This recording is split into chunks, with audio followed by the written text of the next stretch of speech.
When Jesus said, "If thine eye be single, thy whole body shall be full of light," he was not speaking poetry or spiritual philosophy.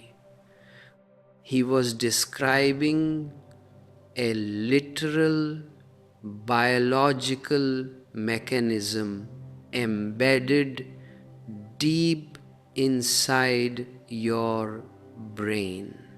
For 2000 years, organized religion reduced this sacred organ to a poetic metaphor because they were completely blind to their own inner anatomy.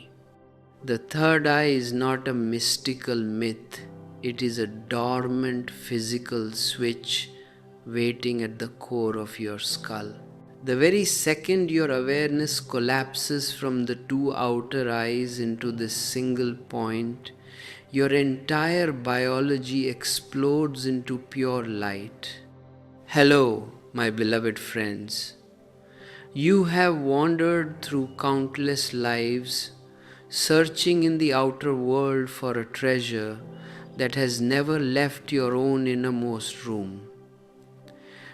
You look at the sky, you look into scriptures, you look into temples, churches, and mosques, waiting for a savior or a kingdom of heaven that priests and theologians have promised you for centuries. But they have fundamentally deceived you. They have taken the most profound biological, anatomical, and existential realities of your inner being and reduced them into mere poetic metaphors and rigid dogmas. They have done this because a metaphor is entirely safe. A metaphor demands nothing of you except blind belief, passive obedience, and continuous guilt. But the truth is not safe. The truth is dangerous. The truth is a fire. It demands that you die as you are so that you can be reborn as that which you truly are. If you feel this truth stirring something deep within your heart, let this message reach other seekers, share it with those who are thirsting, and subscribe to this channel so that we may walk this razor's edge of transformation together. Leave your reflection in the comments below, sharing what arises within your consciousness, and click the like button to let this silent communion spread across the world. For those of you who feel called to support the continuity of this work, to ensure these forgotten esoteric insights are made available to all humanity, you can click Join to become a member of our inner circle or offer a super thanks. You may also explore our ebooks, which delve into these ancient meditative sciences. These are not commercial transactions. They are ways of participating in a spiritual commune, keeping the flame of truth burning in an otherwise darkened world. Look at the words of Jesus. When his disciples asked him what the kingdom of heaven is like, he told them a strange, paradoxical thing. He said, "The kingdom of heaven is like a mustard seed, the smallest of all seeds. Yet when it falls upon tilled, fertile earth, it produces a great tree, and becomes a shelter for all the birds of heaven. For 2000 years, scholars, priests, and theologians have analyzed this saying. They have written vast libraries of commentary on it. They dissect every single syllable in their theological laboratories. But you cannot find the beauty of a living flower by dissecting it into chemical components. If you take a flower to a laboratory and analyze it, you will find minerals, water, and earth. But the beauty will have escaped your analytical grasp completely. Then the scientist will emerge and declare that beauty does not exist, that it was only an illusion of the poet. This is what theology and institutionalized religion have done to the words of the masters. Truth is always organic. It is always greater than the sum of its parts. A symphony is not merely a collection of individual notes. It is a transcendent harmony that arises between the notes. The kingdom of God, the single eye, the mustard seed, these are not philosophical theories. Jesus was speaking to fishermen, to carpenters, to farmers, to simple people of the earth who understood the mystery of a seed. He was giving them an anatomical, psychological, and spiritual map of their own consciousness.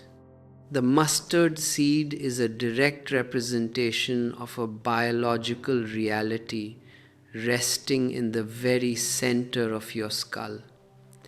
It is the third eye, the pineal center, the Ajna chakra.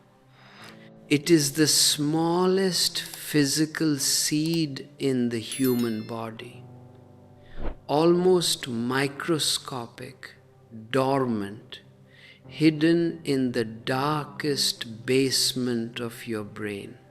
Yet, when the life energy, your prana, is redirected from the lower horizontal plane of survival and sexuality and guided upward into this tiny center, it explodes. It ceases to be a seed. It sprouts into the 1,000-petal lotus of cosmic consciousness. It becomes a shelter for all the birds of heaven, meaning that all the higher, celestial, spiritual dimensions of existence find an abode within your physical body. Why did religion turn this clear, precise biology into an abstract metaphor? Why did they tell you that heaven is a place in the clouds where you go after death? Because if you understand that the kingdom of heaven is an actual physiological and psychic mechanism within your own brain that can be activated right here and now, you will instantly become independent. You will no longer need the priest. You will no longer need the church. You will no longer drop coins into the collection boxes or live in terror of an imaginary hell. The entire global enterprise of organized religion is built entirely upon human guilt, fear, and ignorance. They have turned a scientific method of inner transformation into an instrument of psychological slavery. To understand what Jesus meant by the single eye and what Tantra has taught for 5,000 years about the third eye, we must understand the fundamental difference between philosophy and science, between belief and existential knowing. Philosophy is an intellectual game. It asks, why? It sits in an armchair and spins endless conceptual webs about the origin of the universe, about the nature of God, about the problem of evil. To understand philosophy, you do not need to change at all. Your intellect is enough. Your head is enough. You can remain the same angry, greedy, lustful, fearful person, and yet you can become a great professor of philosophy, or a famous theologian, or a revered priest. You can write great books about light while remaining totally blind. In fact, only a blind man can easily define what light is. When you do not know, you are bold. Ignorance is always dogmatic and arrogant. But when you begin to see, knowledge hesitates. The more you know, the more you feel that the ground beneath your feet is dissolving. Those who are truly wise become simple like children or humble like idiots. They do not have theories about light. They simply open their eyes and see. Tantra, the ancient esoteric science of the East, is not a philosophy. It is pure science. It does not ask why. It asks how. It is not interested in intellectual speculation about what truth is. It is exclusively concerned with the exact method, the technique of how truth can be realized. The word Tantra literally means technique, the path, the methodology. For Tantra, doing is knowing, and there is no other knowing. Unless you do something with your internal energy, unless you operate upon your own psychological and biological mechanisms, unless you change your vantage point and move into an entirely different dimension than the intellect, no answer will ever satisfy you. All intellectual answers given to existential questions are lies. You ask a question, and a philosophy gives you an answer. If that answer appeals to your ego, you become a convert to that philosophy, but you remain inwardly untouched. If it does not satisfy you, you move on to another philosophy. You may change your label from a Christian to a Hindu, or from a Hindu to a Buddhist, or from a religious man to a communist, but the man behind the label remains identical. Does a Christian's anger differ in any way from a Hindu's anger? Does a Mohammedan's sexual obsession differ from a Jain's sexual obsession? The clothes and the masks differ, but the unconscious, diseased mind underneath is the same. Tantra is not concerned with your clothes or your masks. Tantra is concerned with you in your totality. If a blind man comes to a philosopher and asks, "What is light?" the philosopher will construct an elaborate logical system explaining the nature of illumination, wave dynamics, and photons. The blind man memorizes the definitions, he becomes a scholar of light, but he remains in pitch darkness. If the same blind man comes to a tantric master, the master will not answer what light is. The master will see only one thing, that this man is blind. The master will take surgical instruments and operate upon the man's cataracts. He will heal his optical nerves. He will provide the technique so that the eyes can open. When the eyes open, the question disappears because the answer is present as an undeniable, luminous experience. This is the exact purpose of Jesus' esoteric sayings. He was not creating a new theology. He was an alchemist of human consciousness.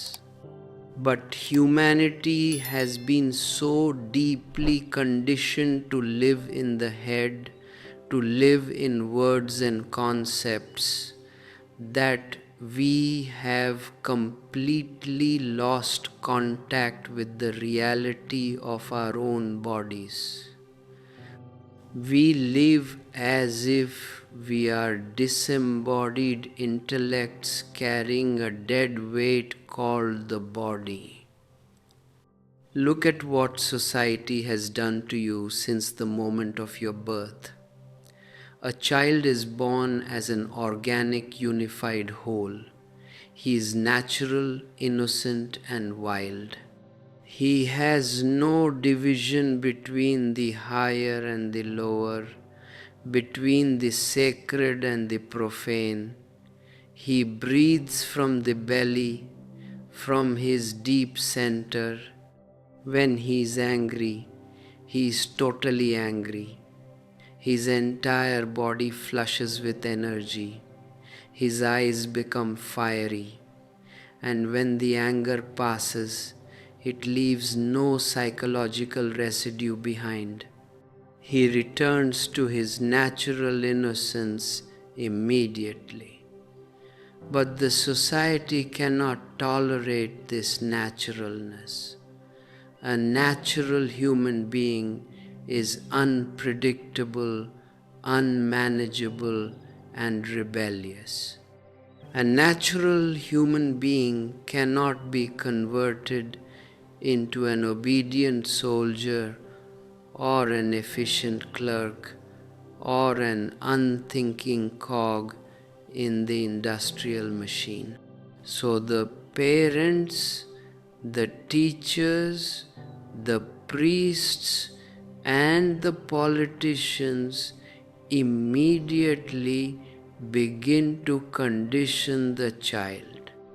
They begin to tell him, "Don't do this, don't touch that, don't feel this way." They cut him into pieces. They declare that his lower body, his instincts, his sexuality, his anger, his spontaneous joy are animalistic, dirty, sinful. They force him to suppress 3/4 of his living reality into the dark basements of his unconscious. Only the head, the thinking mechanism, is rewarded because the head can be educated, controlled, and manipulated through language. By the time a child reaches adulthood, he is no longer an integrated organism. He is a house divided against itself. He has developed an artificial plastic mask called the ego, the persona. He lives exclusively in his front door, in his drawing room, pretending to be respectable, moral, and civilized, while all his rejected, suppressed energies boil, rot, and turn into dangerous poisons in the basement of his unconscious. This division is the ultimate root of human neurosis. You are in constant conflict with your own biology. When you fight with your own body, who is fighting whom? It is your right hand fighting your left hand. It is one fragment of your life energy pretending to be the master over another fragment. It is a completely futile, exhausting civil war that dissipates your vitality and leaves you in a state of permanent anxiety and meaninglessness. Modern psychology and psychoanalysis attempt to deal with this conflict, but they fail completely. They fail because they themselves operate from the head. A patient goes to a psychiatrist to be cured of his neurosis, of his deep anguish. But what does the psychiatrist do? He merely helps the patient adjust back into the insane patterns of the surrounding society. If you are maladjusted to a sick society, the psychiatrist gives you a tranquilizer, analyzes your dreams through intellectual theories, and forces your rebellious energies back into the socially accepted mold. The psychiatrist cannot be a master because he himself is deeply ill. He is not a whole man. He has no contact with the holy. Look at the lives of the founders of Western psychology.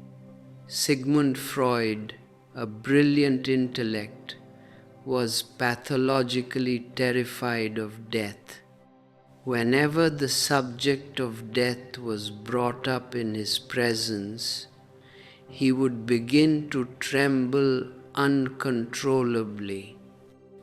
On two separate occasions, when his colleague Carl Jung was discussing Egyptian mummies and ancient corpses, Freud was overcome with such irrational dread that he fainted and collapsed from his chair. Carl Jung was no better. Jung wrote extensively about mysticism, symbols, and the collective unconscious, yet he was terrified of confronting the living reality of his own ideas. Many times he planned to visit Rome to study the ancient archives of the Vatican, which contain the most esoteric historical records of spiritual traditions.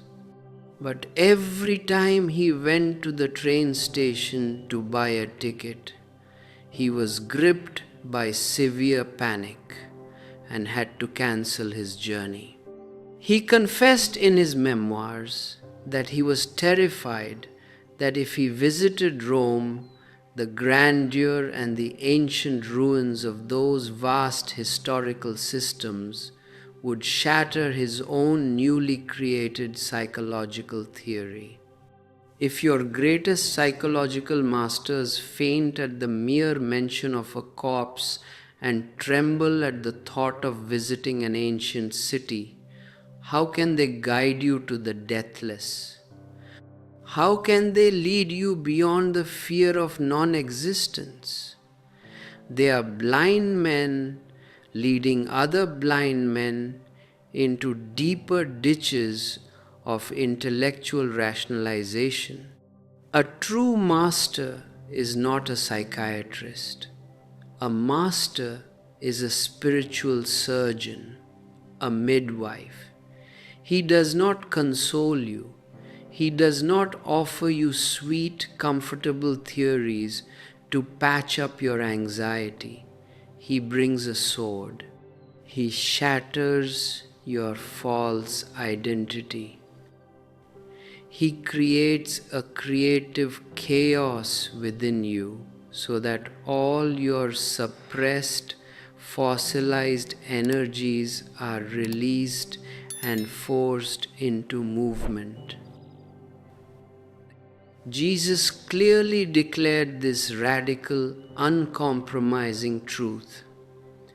Men possibly think that I have come to throw peace upon the world, and they do not know that I have come to throw divisions upon the earth, fire, sword, war.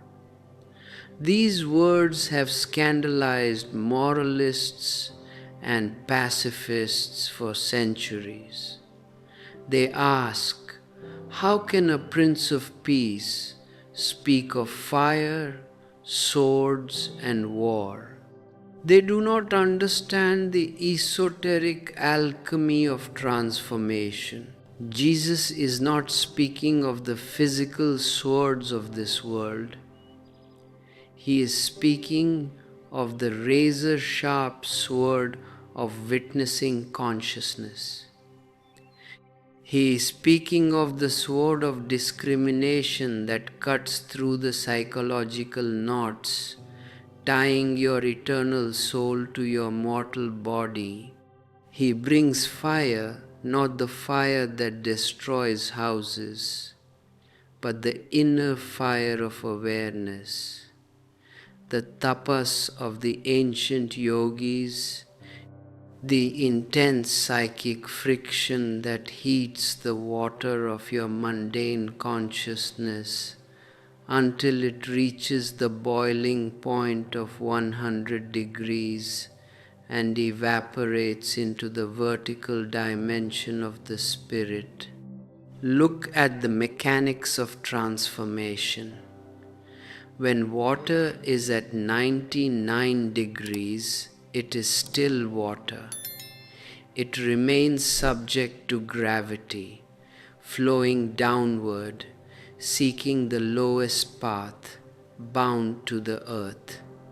But heat it just 1 degree more, bring it to the boiling point of 100 degrees, and a quantum leap occurs. The liquid disappears. It becomes steam, vapor, and its entire nature is instantly reversed. Vapor does not flow downward, it defies gravity and rises upward into the vast expanse of the sky. This is the exact nature of the spiritual revolution. As you are right now, you are living at 30 or 40 degrees. Your energy is cold, fragmented, moving exclusively downward and outward through the channels of survival, ambition, greed, and biological sex. You are tied to the earth, bound by the gravitational pull of your past karmas and conditioning. You live in a state of psychological sleep, what Gurdjieff called a walking hypnotic trance. Jesus says that when he walked among humanity in the flesh, he found everyone utterly drunk. Not necessarily drunk on wine from grapes, but drunk on the far more intoxicating wine of the ego. Drunk on desires, drunk on illusions of power and prestige, asleep in their own mechanical habits. And because people are so thoroughly intoxicated by their dreams of the future, they feel no thirst for the real. They are completely unaware that empty they have entered into this world, and empty they will be thrown out of it by the sudden arrival of death.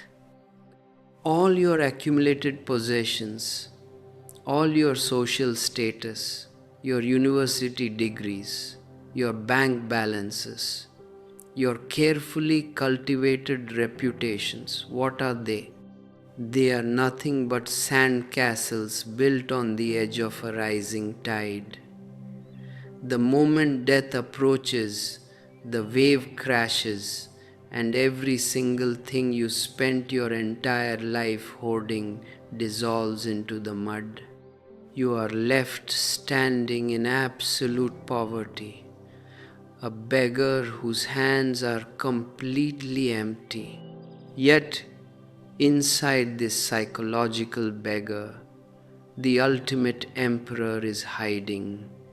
Inside this frail, mortal, earthly body, the boundless, immortal, radiant consciousness of the divine is residing. This is what Jesus called the marvel of all marvels. How this supreme, inexhaustible wealth has made its home in such utter human poverty.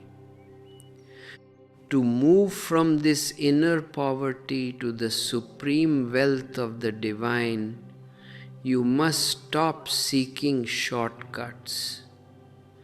The modern mind is in an insane rush. It wants instant enlightenment, instant meditation, instant peace, just like instant coffee. But growth cannot be accelerated through artificial shortcuts. If you inject hormones into a 10-year-old child, his body may grow large and look like that of a 20-year-old, but his consciousness will remain that of an immature, confused 10-year-old. He will miss the natural seasoning, the authentic struggle, the experiential depth of passing through life's seasons. Spiritual awakening requires your total investment. It requires that you stake everything you have ever called your own. You cannot hold back a single corner of your heart and expect the miracle to happen. If a seed wants to become a tree, can it say, I will surrender 90% of myself to the soil, but I will keep 10% safe in my pocket? If it keeps even a fraction of a percent of itself protected, it will rot and die as a seed. It will never know the majesty of spreading branches into the wind, conversing with the clouds, and flowering under the sun. You must be prepared to go through the ultimate death of your false self. Meditation is not a technique of relaxation to help you sleep better at night. Meditation is voluntary, conscious death. Physical death only takes away your old clothes, your physical shell, and leaves you to take on another body in another life. But meditation takes you away from your false identification with the shell itself. It is absolute death and simultaneous resurrection. When the seed of the ego disappears completely into the tilled earth of total surrender, the single eye awakens within the brain. The inner light begins to shower from the crown of your head, and for the first time you step out of the dark, suffocating prison of time and enter into the infinite, immortal ecstasy of eternity. And to understand this eternity, you must understand why you are trapped in time, why you are trapped in the horizontal line of past and future, and why your whole life has become an agonizing conflict between two polarities. Look at your own physiology. Nature has given you two physical eyes, but beneath the surface of this biological arrangement lies a profound metaphysical secret. These two eyes are not merely optical lenses to register light and physical shapes. They are the external manifestation of the deep duality of your mind. Your entire brain is divided into two distinct hemispheres. Modern neurophysiology has only recently discovered what the ancient tantric mystics and esoteric masters knew thousands of years ago: that your brain is split into the left hemisphere and the right hemisphere. The left hemisphere is the domain of logic, language, mathematics, calculation, aggression, and ego. It is essentially male, active, extroverted, and linear. It operates through analysis, cutting everything into separate fragments, categorizing, naming, and judging. It is the hemisphere of prose, of science, of the marketplace. The right hemisphere is the exact opposite. It is the domain of intuition, feeling, music, poetry, art, receptivity, and surrender. It is essentially female, passive, introverted, and holistic. It does not analyze, it synthesizes. It does not cut things into pieces.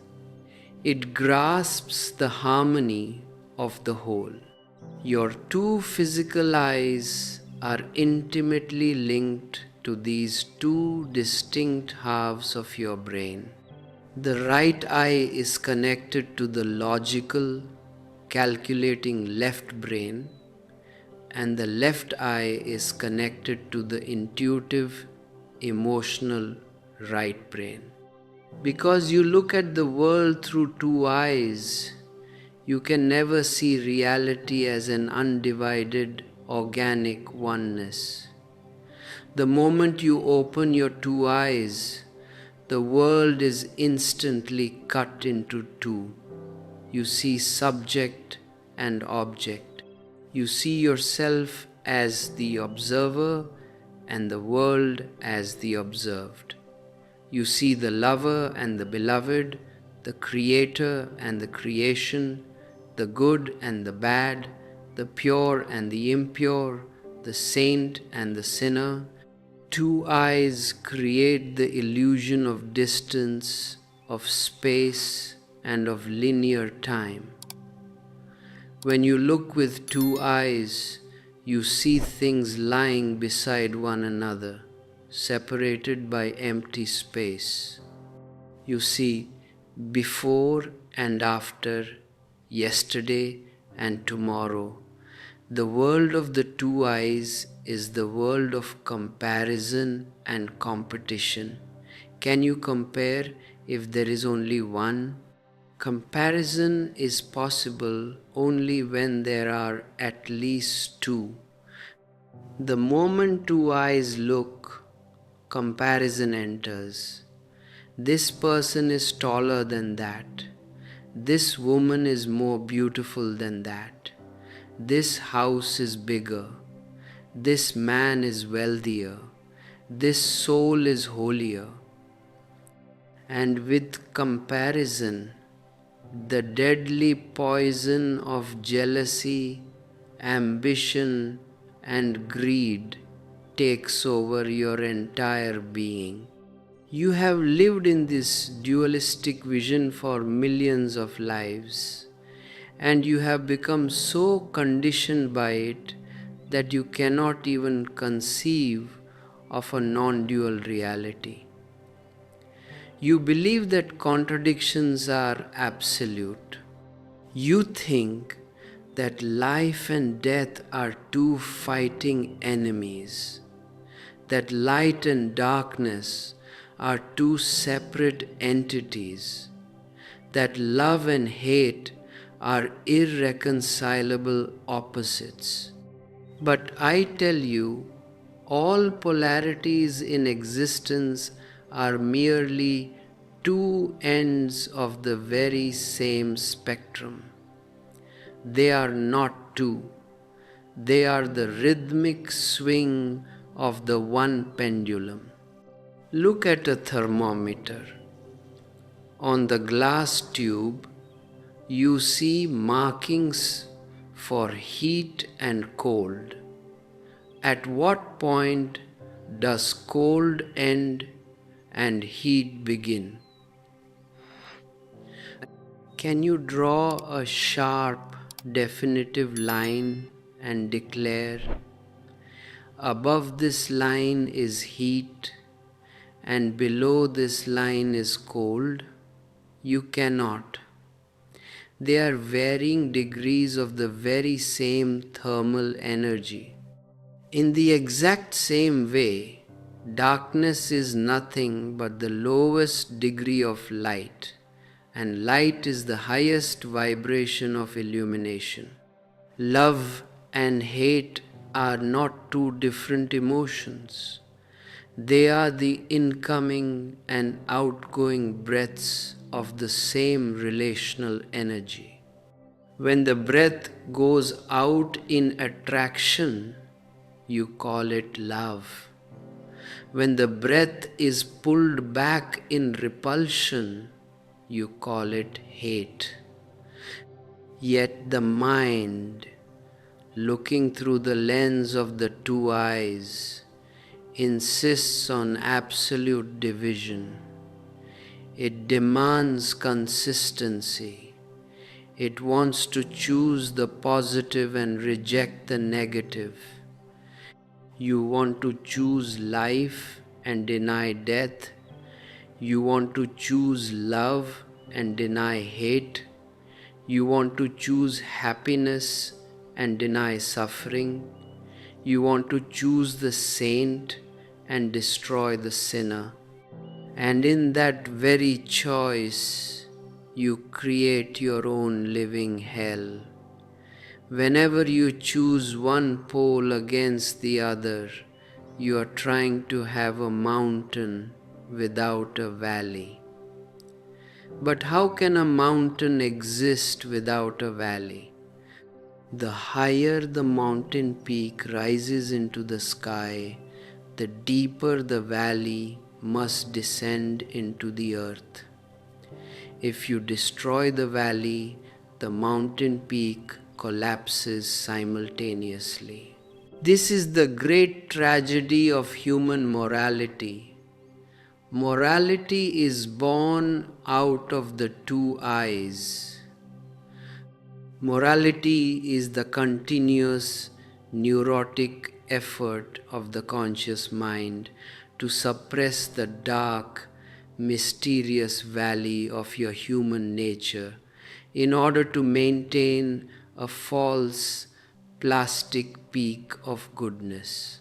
And the more you try to be a saint through suppression, the more the denied, repressed sinner waits in the dark basements of your unconscious, gathering explosive, destructive power.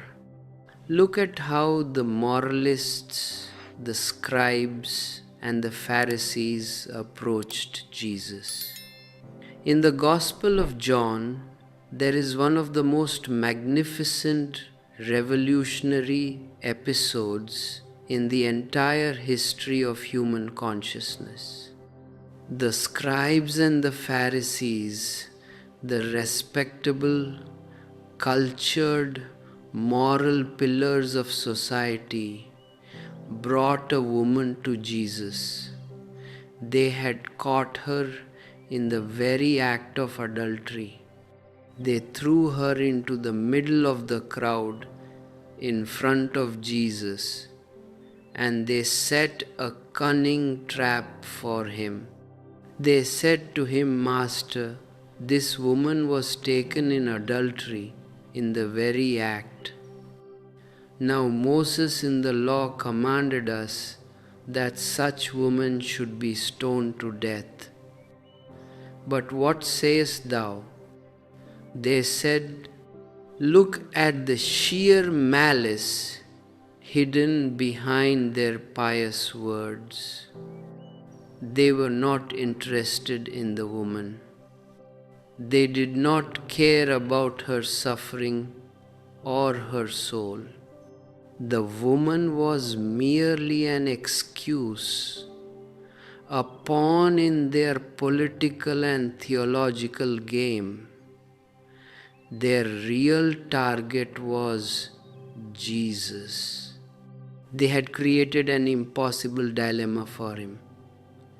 If Jesus said, "Yes, stone her according to the law of Moses," they would immediately laugh and say, "Where is your celebrated love? Where is your compassion, your gospel of forgiveness? You are just as harsh, cruel, and violent as the old law." And if Jesus said, "No, do not stone her, forgive her," they would run to the authorities and cry, "This man is a blasphemer, a rebel. He is destroying the sacred law of our father Moses. He is subverting the foundations of our religion and our society." What did Jesus do? He did not enter into an intellectual debate with them. He did not give them a philosophical lecture on the sociology of crime or the ethics of marriage.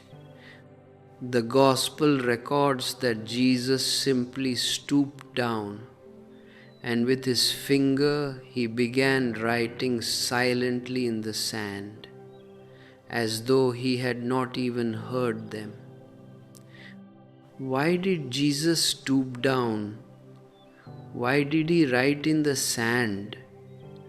This is one of the most delicate esoteric gestures ever performed by a master. First, he did not want to dishonor Moses. Moses was a great legalist, a root who had cleared the ground for human civilization, while Jesus was the flowering of love.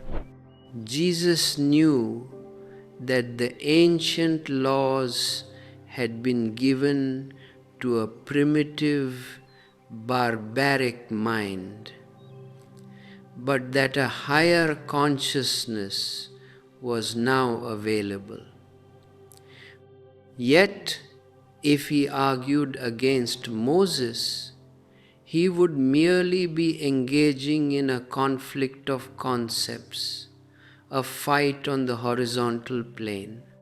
Secondly, by stooping down and focusing on the earth, Jesus completely withdrew his personal presence from the conflict. He became absent. He knew that if he looked directly into the eyes of those angry, self-righteous men, his very gaze would provoke their defensive egos. They would feel challenged, and out of sheer pride and arrogance, someone would pick up a heavy stone and crush the woman's skull just to prove their righteousness. Jesus stepped aside. He became a mirror. He refused to be their opponent. By writing silently in the sand, he created an immense, heavy pause. Silence is the ultimate weapon of the Master. In that heavy, pregnant silence, the shouting crowd was suddenly thrown back upon themselves. When they continued demanding an answer, Jesus lifted himself up for a single moment, looked into their very souls, and uttered those immortal, earth-shattering words. "He that is without sin among you, let him first cast a stone at her." And immediately he stooped down again and continued writing in the sand. He did not wait to see who was going to throw the stone. He did not stand there as a judge, watching them, challenging them. He left them entirely alone with their own inner reality. He turned their consciousness 180 degrees backward. A moment before, their two eyes were focused exclusively outward, judging the woman, enjoying the cruelty of an impending execution under the holy sanction of the law. In a single instant, Jesus forced their attention inward. And what happened? The Gospel says that those who heard it, being convicted by their own conscience, went out one by one, beginning at the eldest, even unto the last. The eldest left first because they had lived the longest, and therefore they had accumulated the largest mountain of suppressed desires, secret hypocrisies, and hidden sins. Perhaps many of those very elders had visited that prostitute in the dark of night.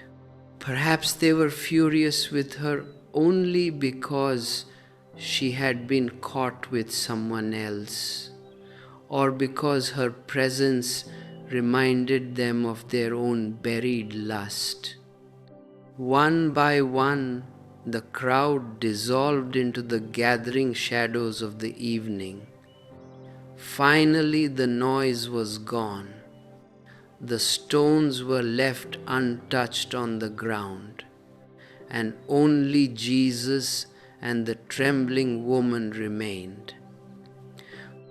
When Jesus lifted himself up and saw no one but the woman, he asked her with boundless gentleness, "Woman, where are those thine accusers? Hath no man condemned thee?" She looked into his eyes and whispered, "No man, Lord." And Jesus said unto her, "Neither do I condemn thee. Go and sin no more." This is the divine quality of the single eye. The two eyes of the Pharisees could see only the outer crime, the biological act, the legal violation, and they demanded blood, punishment, and death. The single eye of Christ looked through the outer shell of her actions and perceived the pure, uncorrupted, luminous flame of her original innocence. He did not judge her, because judgment belongs to the division of the mind. He saw that she was an unconscious human being trapped in an unconscious world, and by refusing to condemn her, he ignited the spark of self-awareness within her heart. In that moment of absolute forgiveness, the woman was transformed. She was reborn. If you pause for a moment right now and look deeply into your own life, you will see how exhausted you have become from this endless game of judging and being judged. How much of your life's vitality has been burned away in carrying guilt, in trying to prove your superiority, in hiding your real feelings behind respectable masks? If this understanding resonates in your heart, if you feel the weight of this ancient division beginning to lift, take a moment to leave a comment sharing your realization. Share this message with those who are struggling under the heavy burden of guilt, and subscribe to walk this path of awakening with us. If you feel called to support our work, to help these timeless teachings reach every corner of this unconscious world, consider clicking join to become a supporting member of our commune, or offer a super thanks, or explore our ebooks on inner transformation.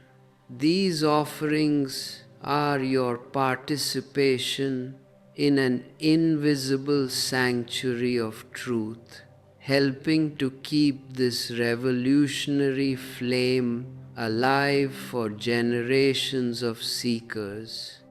To understand why Jesus could forgive so effortlessly, and why a master operates from a dimension entirely beyond human morality, we must examine another encounter: his meeting with Simon the Pharisee and Mary Magdalene. Simon, a wealthy and highly respected religious man, invited Jesus to his house for a meal. Simon invited Jesus not out of love, but out of curiosity and subtle arrogance. He wanted to inspect this controversial teacher, to test him, to see if he lived up to the established theological criteria of a true prophet. While they were sitting at the table, Mary Magdalene, a known woman of the city, a sinner, entered the house. She carried an alabaster jar filled with precious, fragrant ointment. She did not approach Jesus from the front. She came from behind, weeping. She fell at his feet, and the fountain of her tears began to wash his feet. She unbound her hair and wiped his feet with the long tresses of her head, kissing his feet continuously and anointing them with the costly perfume. Simon watched this whole scene with disgust and cold judgment. He said within himself, "This man, if he were really a prophet, would have known who and what manner of woman this is that toucheth him, for she is a sinner. Look at the mind of the respectable moralist.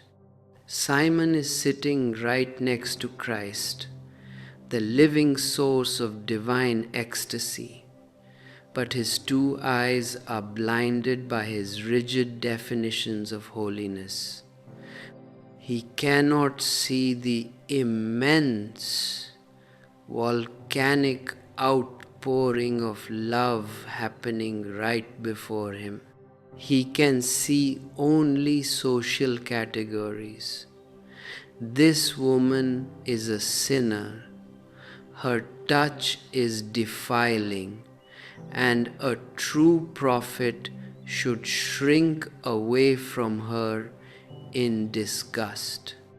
Jesus, knowing the silent thoughts of Simon's heart, turned to him and spoke a simple parable. Simon, I have somewhat to say unto thee. There was a certain creditor which had two debtors. The one owed 500 pence and the other 50. And when they had nothing to pay, he frankly forgave them both. Tell me therefore, which of them will love him most? Simon answered, I suppose that he to whom he forgave most. And Jesus said unto him, Thou hast rightly judged. Then Jesus turned toward the weeping woman and said to Simon, Seest thou this woman? I entered into thine house. Thou gavest me no water for my feet, but she hath washed my feet with tears, and wiped them with the hairs of her head.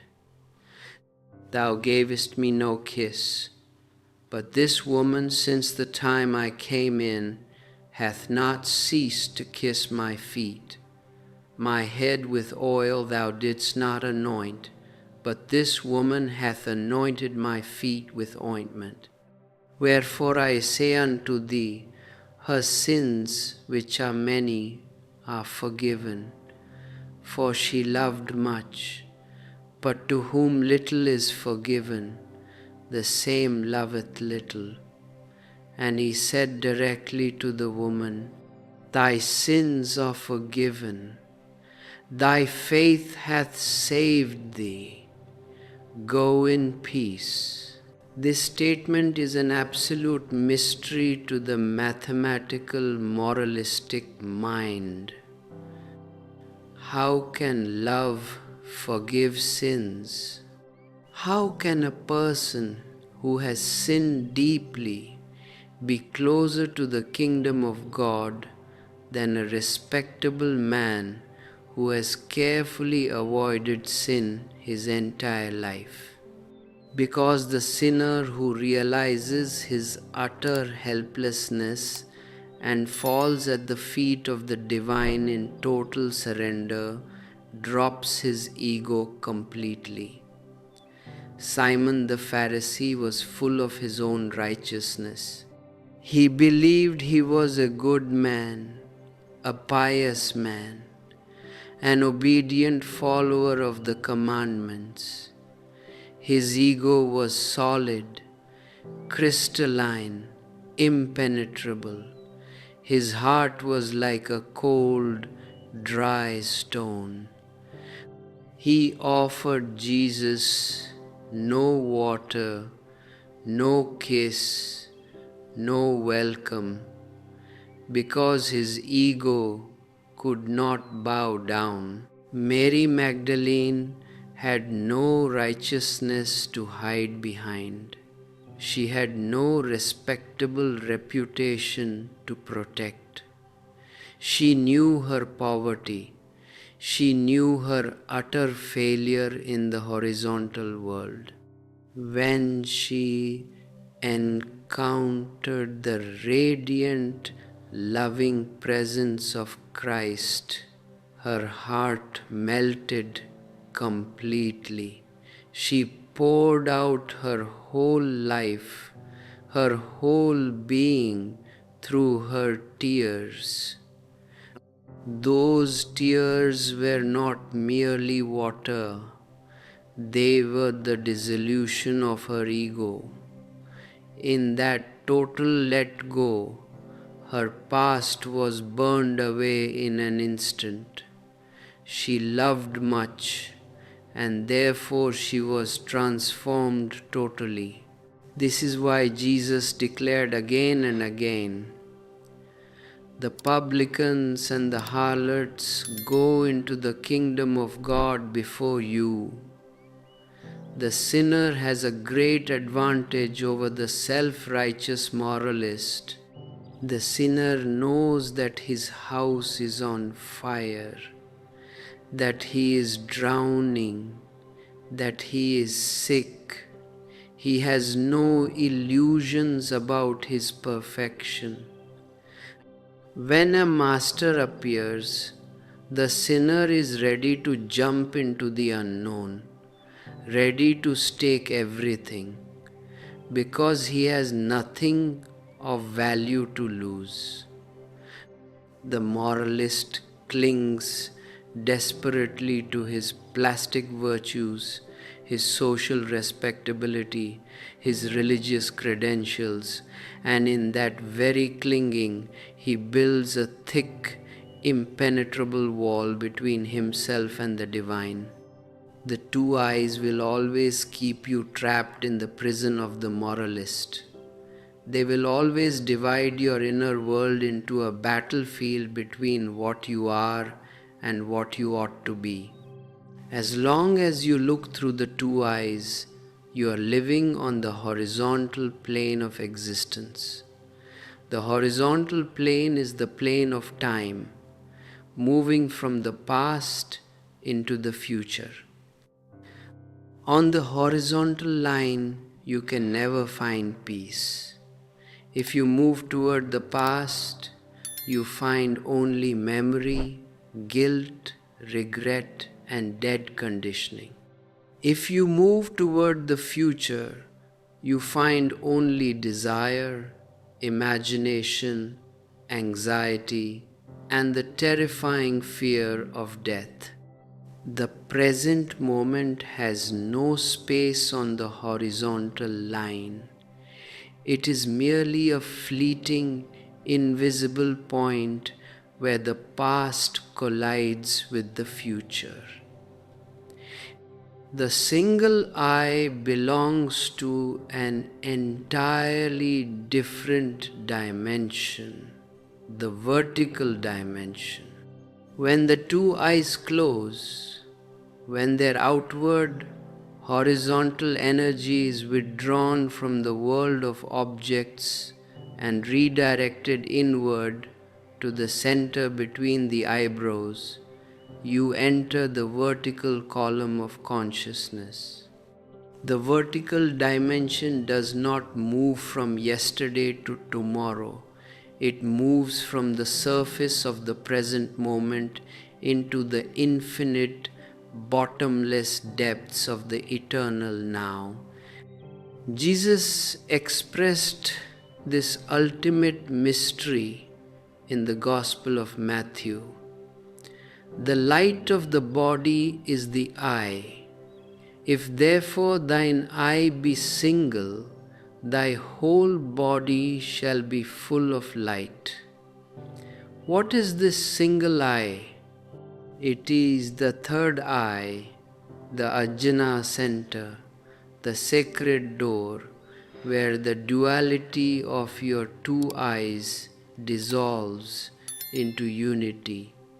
In the ancient yogic and tantric anatomy of consciousness, the human energy system is animated by three primary channels of prana: Ida, Pingala, and Sushumna.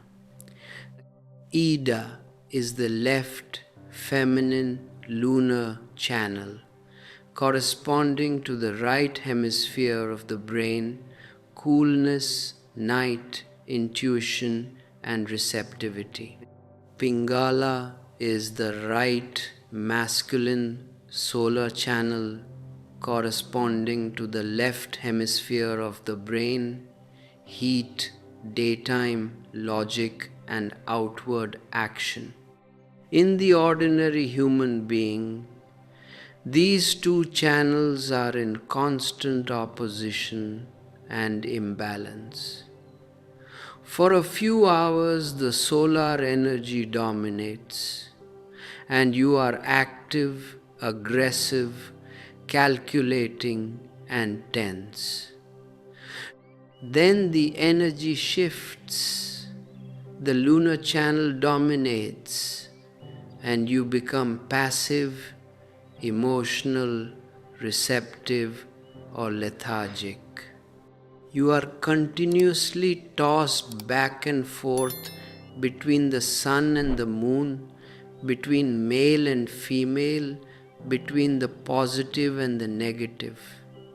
You live in a state of permanent inner duality. These two currents travel upward along your spinal column, crisscrossing at each chakra until they reach their final meeting point right between your two eyebrows at the Ajna chakra.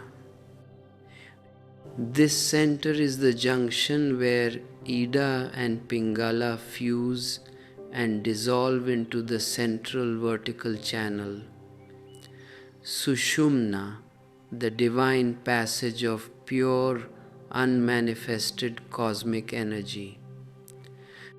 When the masculine and feminine energies within you meet and marry at the third eye, the two physical eyes cease to dominate your consciousness. The inner marriage takes place. This is what the ancient tantric alchemists represented in the image of Ardhanarishwar Shiva, depicted as half man and half woman.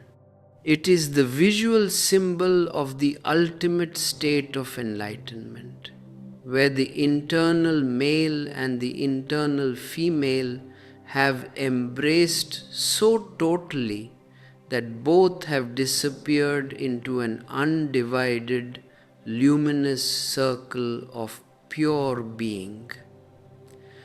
When this inner fusion occurs, your vision becomes single. You no longer look at the world through the distorting prism of your split mind. The clouds of thought, judgment, and past conditioning vanish from your inner sky. For the first time, you look upon existence not through the eyes of a mortal man or a mortal woman, but through the unclouded, transparent eye of pure awareness. And when your eye becomes single, what happens?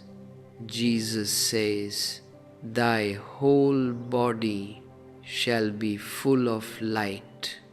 This is not a poetic exaggeration. It is a literal, physiological, and spiritual fact. When the dormant pineal center is awakened by the inward surge of your life force, a brilliant, unearthly illumination explodes within the skull. The energy does not remain confined to the brain. It cascades downward like a golden, radiant waterfall, permeating every single cell, every nerve fiber, every pore of your physical body.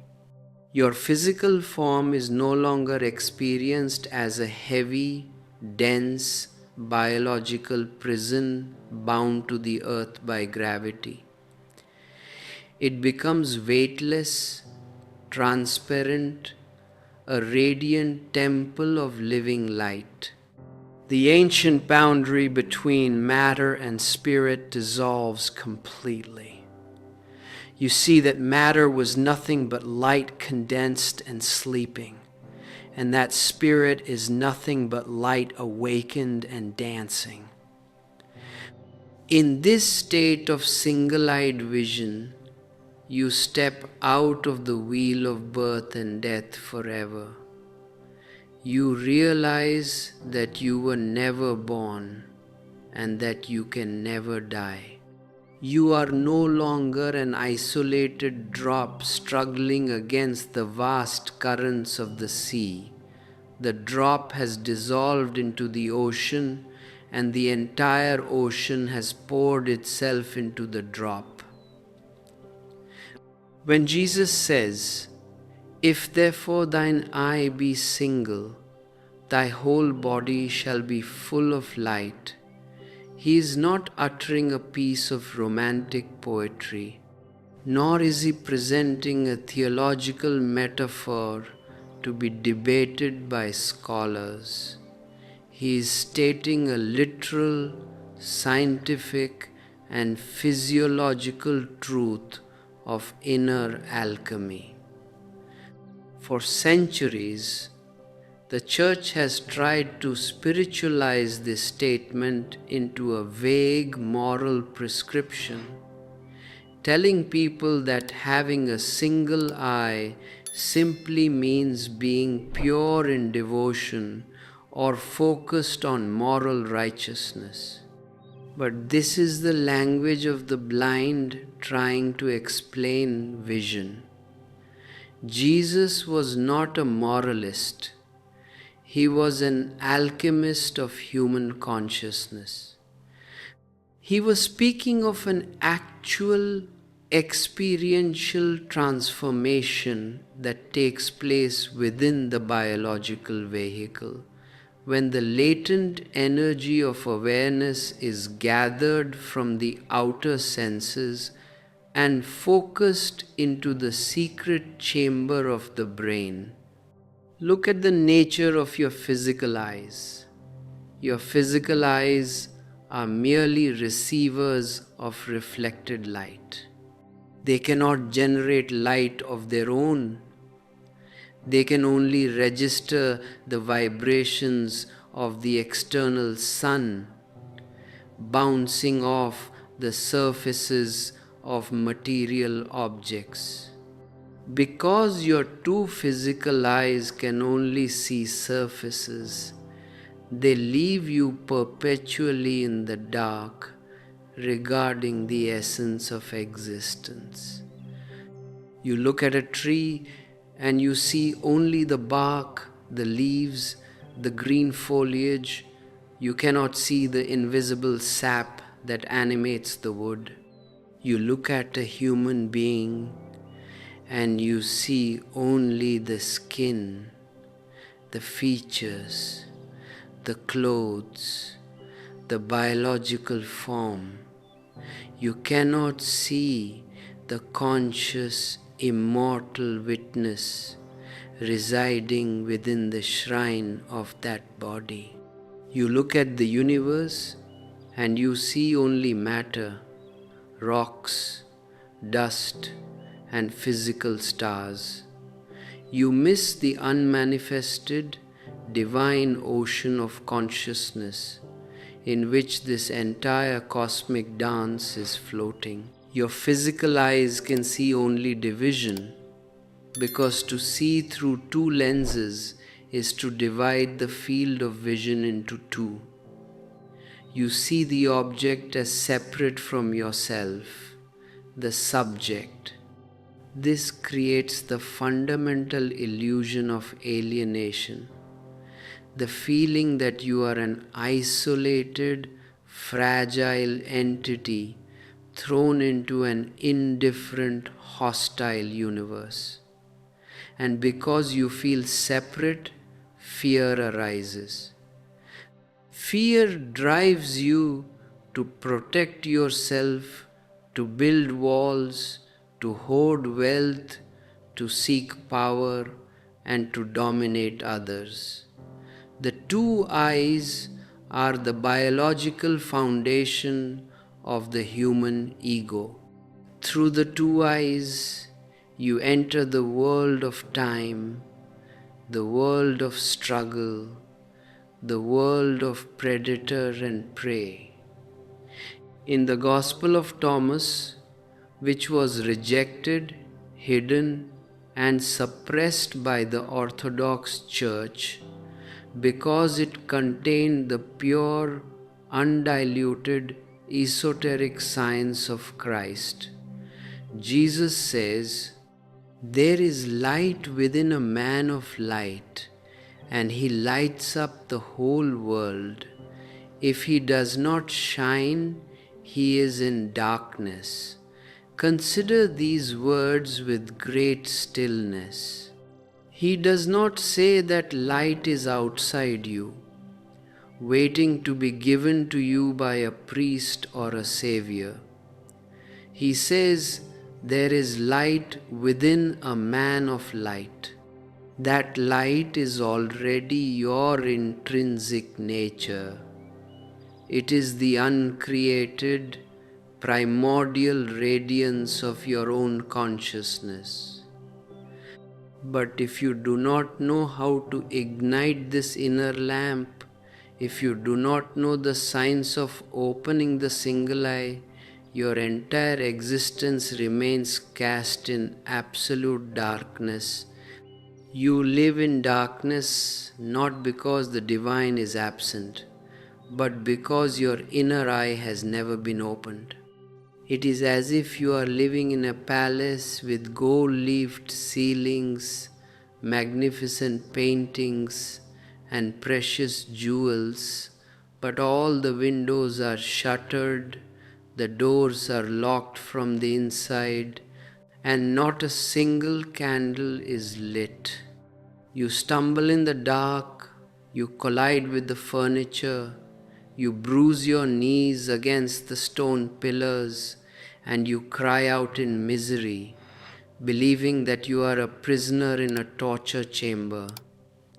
You curse the darkness, you pray to distant gods to remove the obstacles, but all that is needed is a single spark to light the lamp. The moment the lamp is lit, the very objects that were bruising you are revealed as treasures. The prison disappears and the palace is revealed. Jesus expresses this supreme mystery in another profound saying from the Gospel of Thomas. If the flesh has come into existence because of the Spirit, it is a marvel. But if the Spirit has come into existence because of the body, it is a marvel of marvels. But I marvel at how this great wealth has made its home in this poverty. For thousands of years, philosophers and religious thinkers have been divided into two warring camps over this very question. On one side are the materialists, the Charvakas of ancient India, the Epicureans of Greece, and the modern Marxists and behaviorists. They declare that there is nothing beyond the physical body, that consciousness is merely a chemical byproduct, an accidental epiphenomenon generated by the friction of biological molecules. They say that when the body dies, everything is finished. The flame simply goes out and nothing remains. Jesus says that if this were true, if unconscious, dead matter could somehow give birth to the miracle of self-aware consciousness, to love, to poetry, to the ecstatic realization of truth. It would be a marvel of marvels. How could dead mud suddenly begin to contemplate the stars? How could blind mechanical chemistry produce a Buddha or a Christ? On the other side are the traditional spiritualists who condemn the physical body as an evil trap, a filthy prison from which the soul must escape. They torture the flesh, they fast, they flagellate themselves, they deny their senses, believing that by destroying the body, the spirit will be liberated. But Jesus rejects both of these extreme, foolish viewpoints. He sees the body and the spirit not as two irreconcilable enemies, but as two dimensions of one organic, indivisible reality. The body is the visible end of your soul, and the soul is the invisible, infinite depth of your body. They are not separate. Matter is nothing but consciousness asleep, condensed into form, crystallized into biological manifestation so that it can experience the world. And consciousness is nothing but matter, awakened, refined, elevated to its highest frequency of radiant awareness. The physical body is the sacred soil, the tilled earth, and the spirit is the magnificent flower that blooms from it. This is why Jesus marvels. How has this infinite, immortal, divine wealth made its home in this mortal, fragile, earthly poverty? How has the supreme cosmic consciousness consented to dwell within this small 5-foot biological frame of flesh, bones, and blood? It is the greatest miracle in existence. The body is not something to be condemned, rejected, or suppressed. The body is the ultimate masterpiece of the divine. It is a living laboratory equipped with secret centers, subtle channels, and dormant organs that can transform the earthly mud of human existence into the celestial gold of divine illumination. The single eye, the pineal structure resting in the geometric center of your brain, is the exact transformer where this alchemy takes place. In the average human being, this gland is calcified, inactive, asleep. It remains in a state of hibernation because the fuel, the bioelectric life force, is constantly dissipated outward through the lower channels. You are born with a fixed reservoir of vital energy, what the ancient yogis called prana.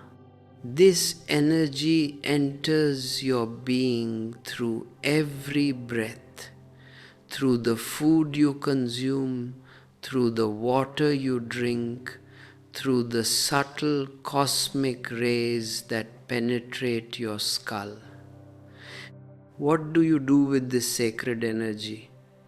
You squander it completely in trivialities.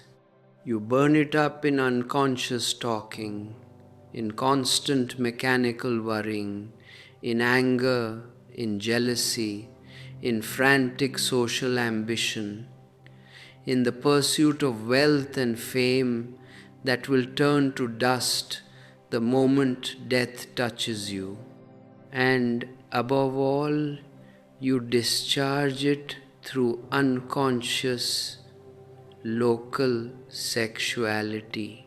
I am not against sex. Sex is the natural biological fountain of life.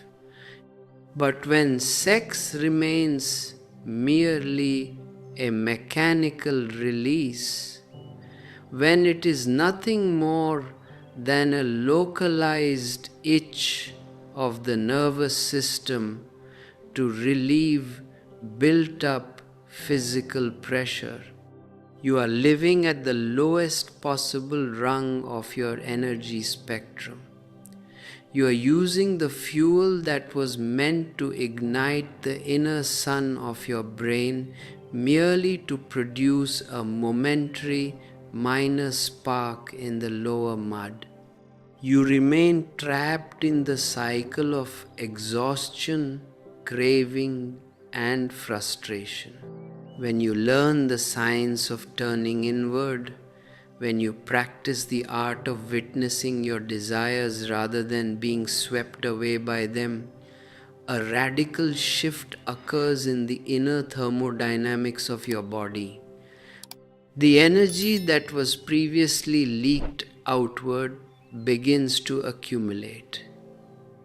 It fills the pelvic reservoir, the kunda, to overflowing. And because energy can never remain static, once the lower outlets are understood and transcended through conscious awareness, the life force begins its natural upward journey through the central column of the spine. This upward surge of prana acts like a powerful electric current passing through the dormant circuitry of your nervous system. As it rises, it hits each of the subtle energy centers, the chakras, purifying the emotional and psychological blocks accumulated over lifetimes. When this ascending stream of fire reaches the forehead, between the eyebrows, it strikes the single eye. It strikes the pineal center. If you are feeling the truth of this inward journey stirring in your own consciousness, take a moment to look within your heart. Notice how often you have sought light in external places where only shadows exist. Let your realization echo in the comments below, sharing how this ancient wisdom touches your personal path. If this discourse is serving as a lamp on your journey, take a moment to like and share this video with fellow seekers who are wandering in the darkness of conventional religion, and subscribe so that we can continue exploring these profound depths together. To help sustain this work and ensure these lost teachings are preserved for all who thirst for truth, consider joining our inner community by clicking Join to become a member, or express your gratitude through a super thanks. You may also explore our collection of ebooks, which offer step-by-step guidance into the practical methods of meditation. These are not commercial endeavors. They are the shared heartbeat of an alive, growing commune of seekers supporting the flowering of human consciousness. When the ascending current of life energy penetrates the single eye, an astonishing biological and energetic phenomenon occurs. The brain, which has been functioning in a state of continuous internal warfare, the left hemisphere constantly clashing with the right, logic fighting intuition, the conscious mind suppressing the unconscious, suddenly falls into deep, coherent synchronization. The two hemispheres cease to be two warring factions. They unite in a harmonious embrace. In that moment of synchronization, the single eye opens. And when the single eye opens, Jesus says, "Thy whole body shall be full of light." What does it mean for the whole body to be full of light? First, on the physical biological level, every cell of your organism is electrified by a new vibration. Modern scientists know that every cell in the human body contains light. It emits subtle biophotons, but in an ordinary, stressed, fragmented human being, these biophotons are chaotic, scattered, and weak, like the diffused, flickering light of a dying candle. When the pineal center is awakened, it acts as a master biological pacemaker. It reorganizes the entire bioelectric field of the body. The cells begin to emit coherent, laser-like light. You begin to experience your physical form not as a dense, heavy biological carcass that drags you down to the earth, but as an airy, weightless, luminous sheath. You feel an inner levitation. You can walk upon the earth, and yet you feel as if your feet are barely touching the ground. You are released from the psychological and energetic grip of gravity. You enter into the uplifting current of grace. Grace is nothing other than the reverse of gravity. Gravity pulls the heavy matter downward toward death, while grace pulls the luminous spirit upward toward eternal life. Second, on the psychological level, the darkness of unconsciousness is instantly dispelled.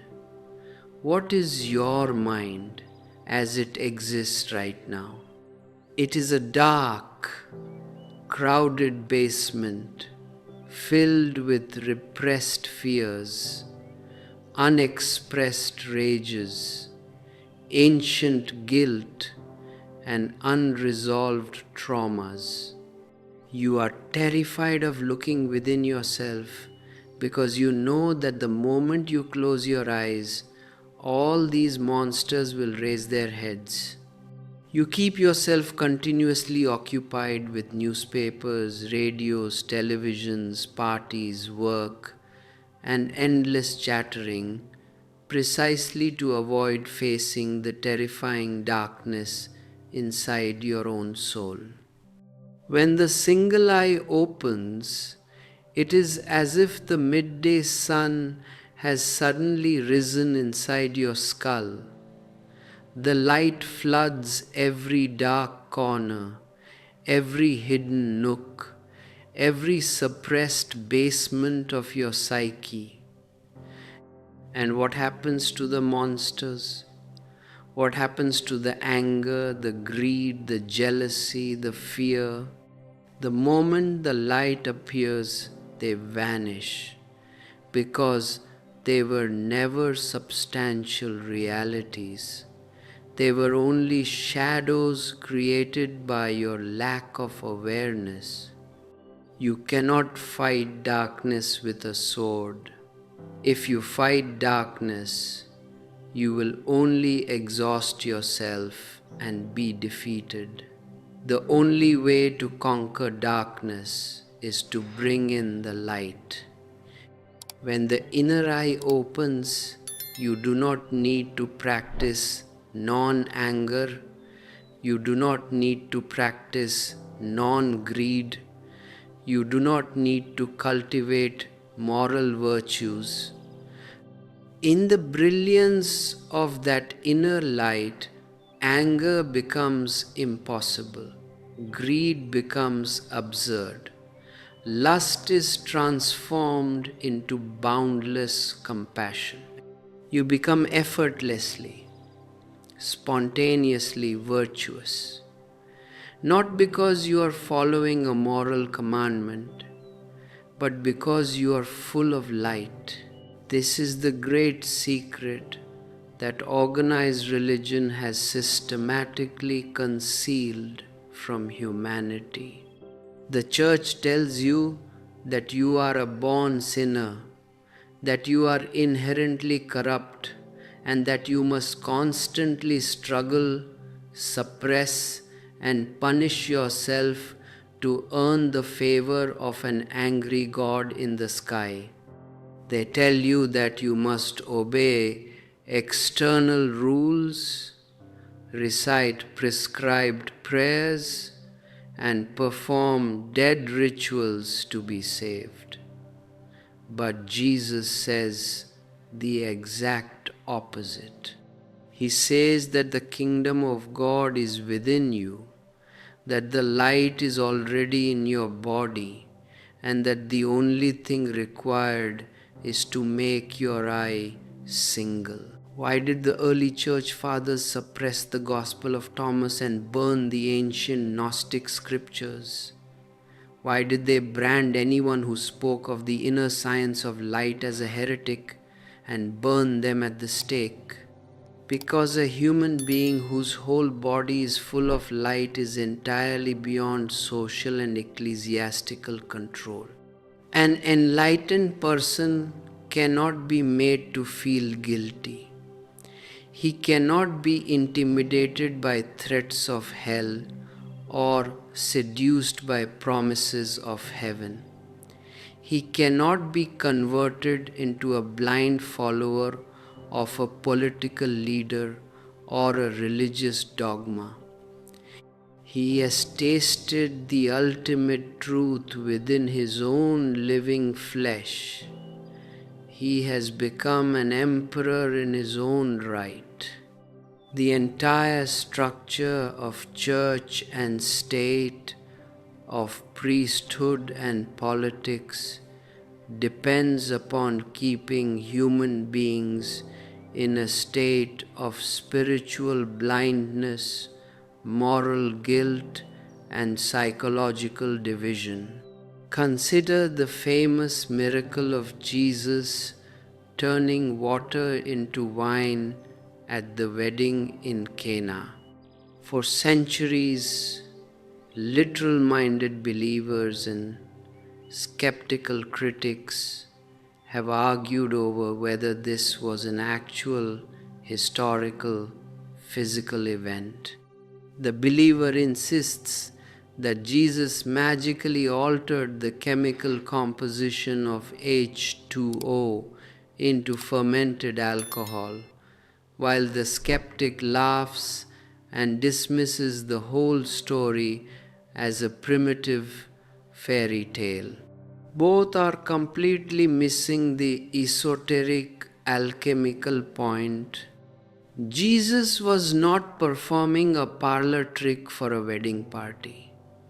The story is a profound esoteric parable of the inner transformation that occurs when the single eye is opened. What is water? Water is the universal symbol of the ordinary, horizontal, biological life. Water always flows downward. It seeks the lowest level. It is bound to the earth and to gravity.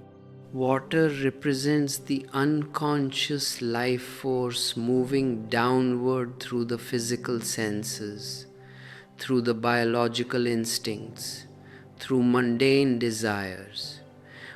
What is wine? Wine is the universal mystical symbol of the spirit. It is the fermented, refined, intoxicating essence of life. In all mystical traditions among the Sufis, the Persian poets like Omar Khayyam and Hafiz, the ancient Dionysian mysteries, the tantric schools of the East, wine represents the divine intoxication of samadhi, the ecstatic drunkenness of God consciousness. Wine does not flow downward, it rises, it gives wings, it elevates the spirit into celestial celebration. To turn water into wine means to take the ordinary, downward flowing biological energy of your physical body and through the inner fire of meditation, transform it into the upward flowing, ecstatic, immortal wine of spiritual awareness. It is the transmutation of the earthly into the heavenly, the mundane into the sacred, the mortal flesh into living light. This miracle does not happen in an external jar of clay at a historical wedding in Galilee.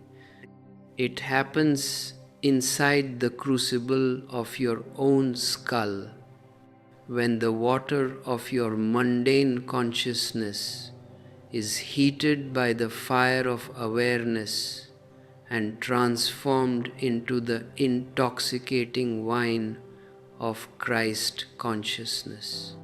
Jesus himself lived in this perpetual divine drunkenness.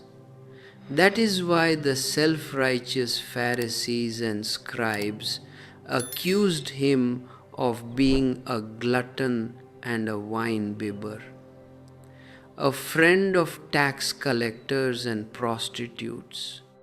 They could not understand his radiant, laughing, celebratory presence. They were accustomed to dry, pale, miserable ascetics who wore long faces, dressed in sackcloth, and spent their lives cursing existence. Jesus came singing, dancing, eating, drinking, and celebrating with all of life. He was overflowing with the wine of the Spirit. When your single eye opens, you too become intoxicated with this divine wine. For the first time, you taste the true nectar of existence, what the ancient Indian seers called Amrita, the elixir of immortality. You realize that you are not a separate lonely wave struggling against the vast ocean of life. You are the ocean itself, manifesting for a brief, beautiful moment as a wave. In this realization, all fear of death evaporates completely. How can you die? What was ever born in you except the temporary clothes of the physical body? The observer behind the eyes, the witness who has watched your childhood come and go, your youth come and go, your health and illness come and go, is beginningless and endless. It has never tasted death. It can never taste death. It is the eternal, uncreated light that illuminates the entire universe. Do not remain satisfied with the dry bread of theological dogmas. Do not spend your life begging for crumbs outside the closed doors of religious institutions. The feast of the kingdom of God is already prepared within your own being. The table is laid, the wine is poured, the light is waiting to be ignited. You have only to withdraw your scattered attention from the noisy marketplace of the two eyes. Settle silently into the sacred center between your eyebrows and allow the single eye to open. When that single eye opens, the boundary between the inner and the outer dissolves like morning mist before the rising sun. You see the divine dancing in the dust beneath your feet, shining in the distant stars, singing in the wind through the trees, and pulsating in the heartbeat of every living creature. Your whole body becomes full of light, and in that radiant light, you recognize that you and the Father, you and the total universe are and have always been one. And this brings us directly into the supreme scripture of human transformation, the oldest and yet the newest science of inner alchemy ever discovered. The ancient tantric science of the Ajna center, recorded 5,000 years ago in the Vijnana Bhairava Tantra. You must understand how this incredible treatise begins, because its very structure contains the foundational secret of the single eye. The Vijnana Bhairava Tantra is not an intellectual discourse between a teacher and a student. It is an intimate love dialogue between Shiva and his consort Devi. Devi sits in the lap of Shiva and she asks what appear to be the ultimate philosophical questions. O Shiva, what is your reality? What is this wonder-filled universe? What constitutes the seed? Who centers the universal wheel? How may we enter into life beyond form, above space and time? Let my doubts be cleared. And look at the miracle.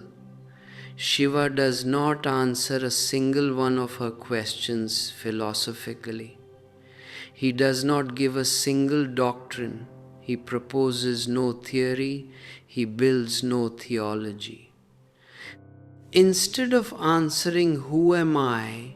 he immediately gives 112 practical scientific techniques of meditation. Why does Shiva answer in this way? Because Tantra is pure science, not philosophy. Philosophy is concerned with words, with concepts, with the intellect. For philosophy, your head is quite enough. You can remain completely unchanged, neurotic, miserable, and yet you can discuss metaphysics. But Tantra demands you in your totality.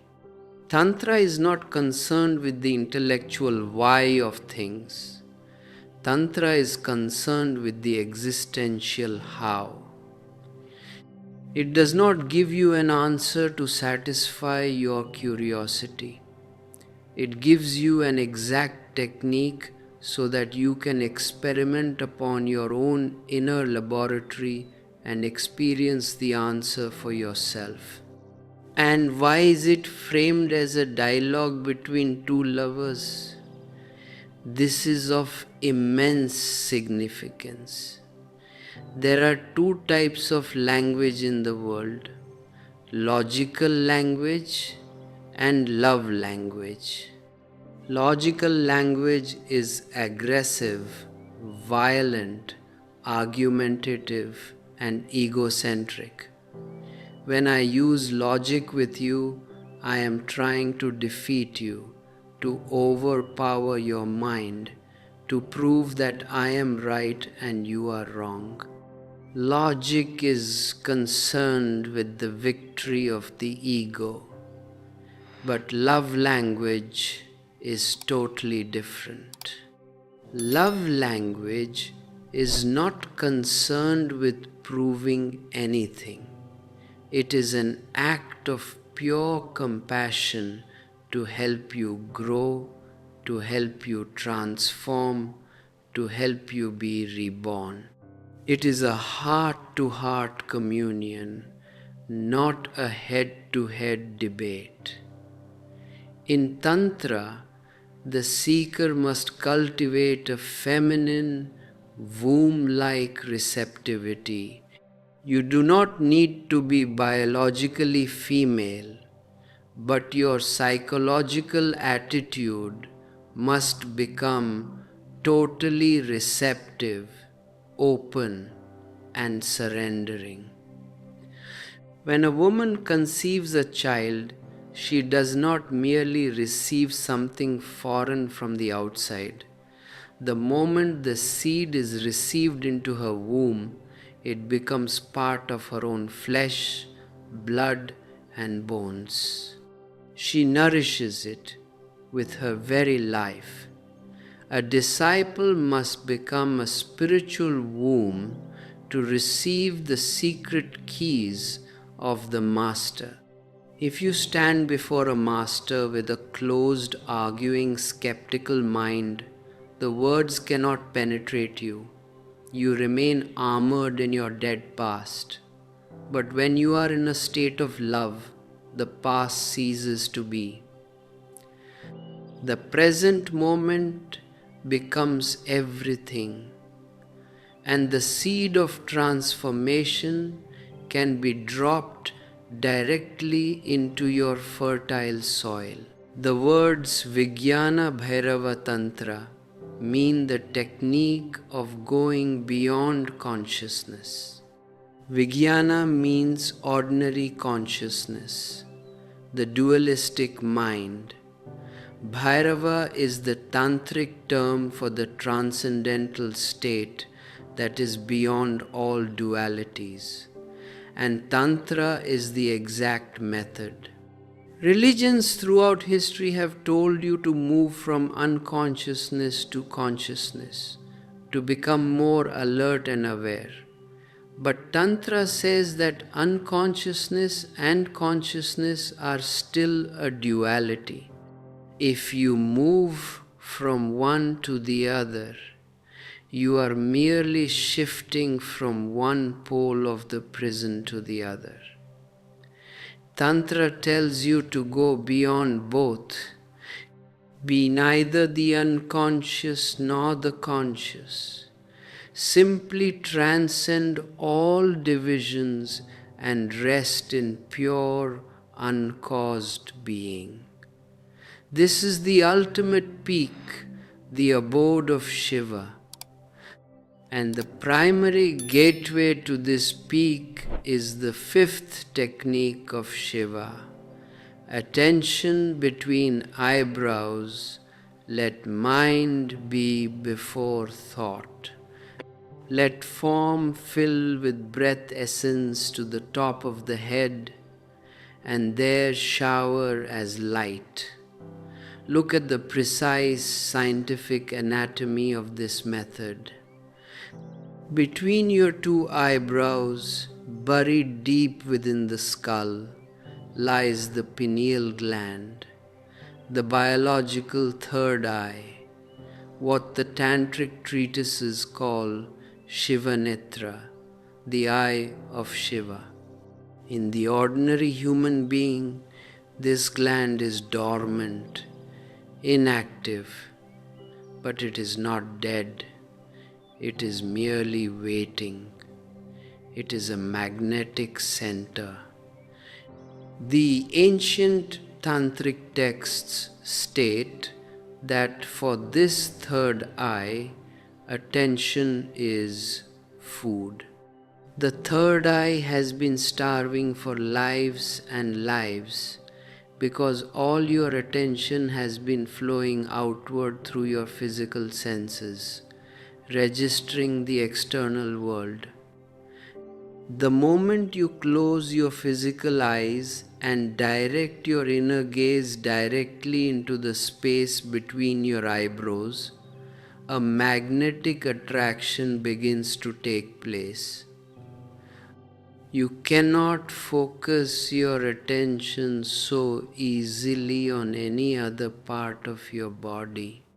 Try to concentrate on your big toe or on your elbow, and within 3 seconds your mind will wander away. Those parts have no magnetic pull for consciousness. But the third eye is different. It is an organic magnet for attention. The moment your inner focus draws near the point between your eyebrows, your two physical eyes become fixed. They become hypnotized by the third eye. They become locked, immovable, as if pulled into an energetic vortex. When you feel this sudden locking of the eyes, know that you have hit the exact biological center. The technique says, attention between eyebrows, let mind be before thought. What happens when your attention is absorbed by this center? For the very first time in your existence, a miraculous separation occurs. You become the witness of your own mind. Ordinarily, you are completely identified with your thoughts. If anger arises, you do not observe anger. You become the anger. If a sexual desire bubbles up, you do not watch the desire. You become the desire. There is no space, no gap between you and the mental wave.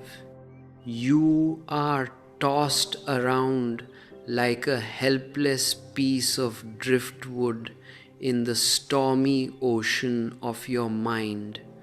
But the moment your attention is anchored in the third eye, you are instantly elevated to the position of a watcher on a high hill. You sit at the window of your consciousness, looking down at the street below. Thoughts pass like clouds in the sky. Desires move like traffic on the avenue. Emotions rise and fall like waves on the seashore. but you are not in them. You are the immovable observer. If anger comes, you look at it as an objective cloud surrounding your body. You see its heat, you see its biological tension, but you know with absolute certainty that you are not the anger. And the moment you do not identify with the anger, it is rendered utterly impotent. It cannot manipulate your actions. It cannot dictate your behavior. It arises, exhausts its temporary fuel, and dissolves back into nothingness, while you remain undisturbed, centered in your own being. This was the very technique that the great Greek philosopher Pythagoras was given when he traveled to Egypt in search of esoteric wisdom. Pythagoras was one of the finest mathematical and philosophical intellects the West has ever produced. But when he knocked on the doors of the secret mystery schools in Egypt, the masters refused to admit him. Pythagoras was shocked. He said, "I have come for knowledge, not for any discipline. I am a great philosopher, a mathematician." But the masters replied, "We are not interested in philosophical knowledge. Knowledge is of no use here unless you are transformed. We are interested in actual, lived, existential experience.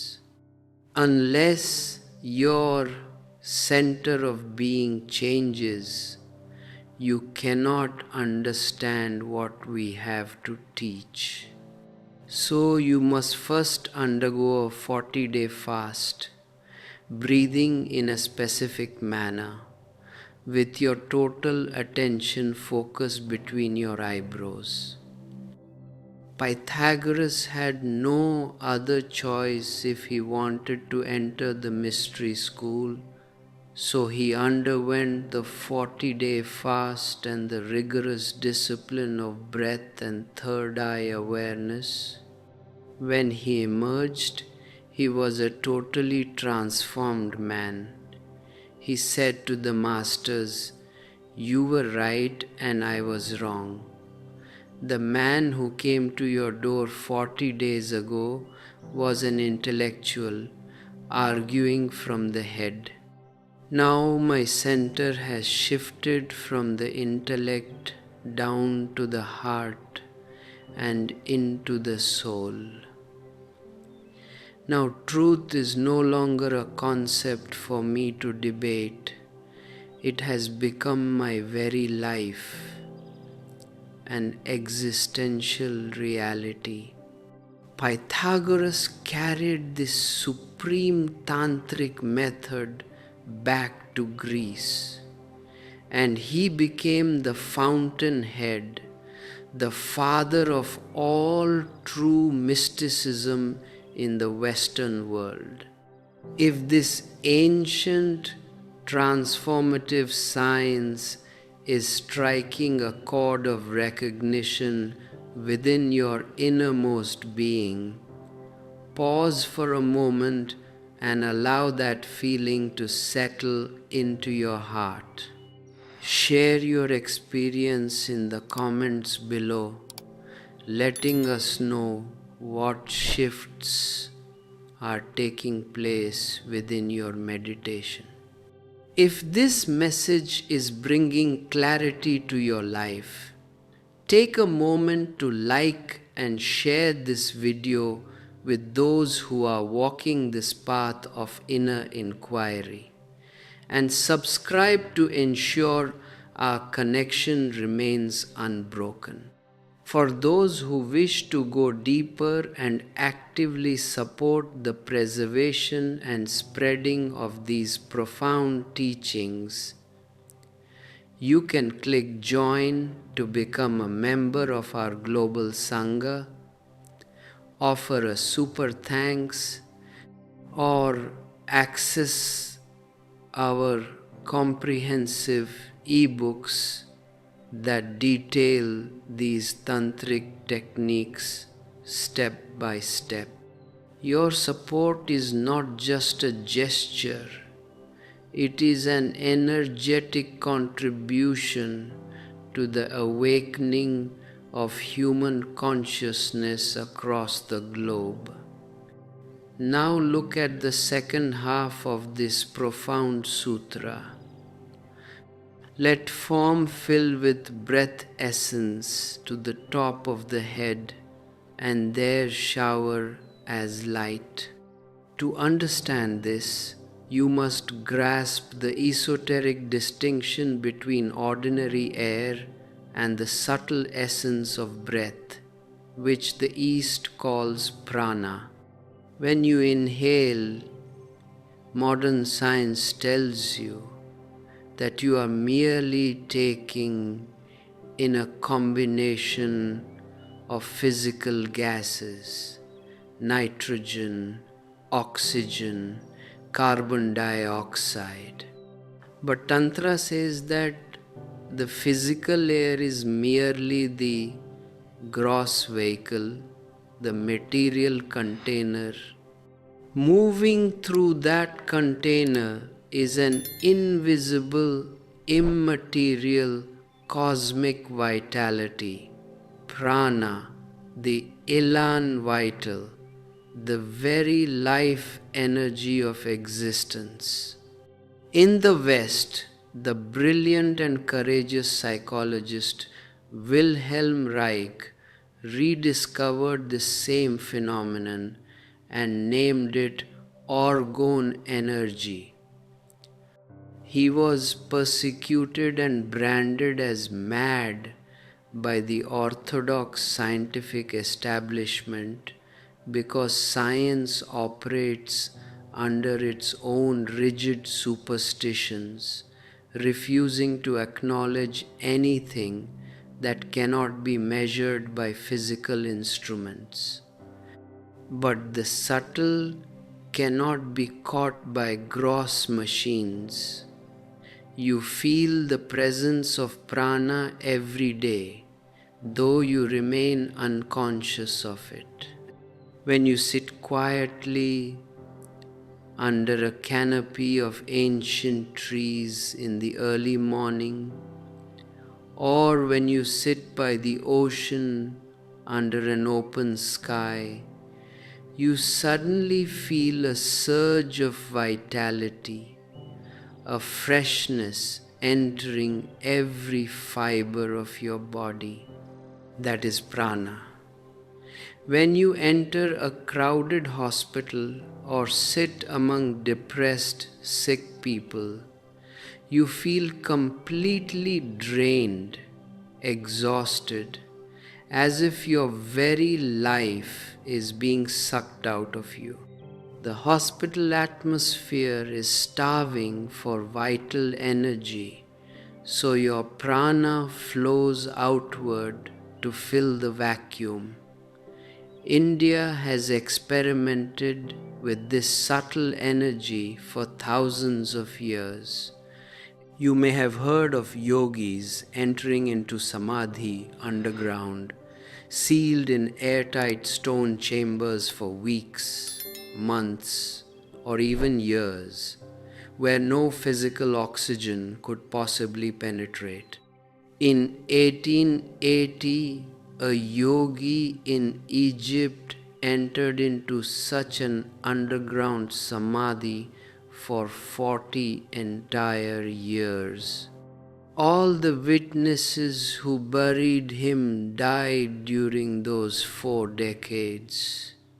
But when the chamber was opened in 1920, he was found alive in deep hibernation and lived for another 10 years. When medical doctors asked him the secret, he said, Air cannot penetrate stone, but prana penetrates everything.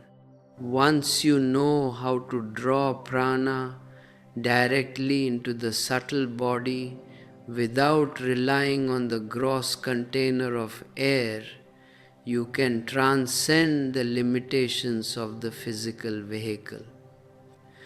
The sutra says that when you are centered at the third eye, you become sensitive to this invisible essence of breath, this pure prana. And once you perceive the prana, you simply imagine it filling your entire head, rising to the very crown of your skull, to the Sahasrar, the seventh highest energy center. Why does the sutra say to imagine? This must be understood with great clarity.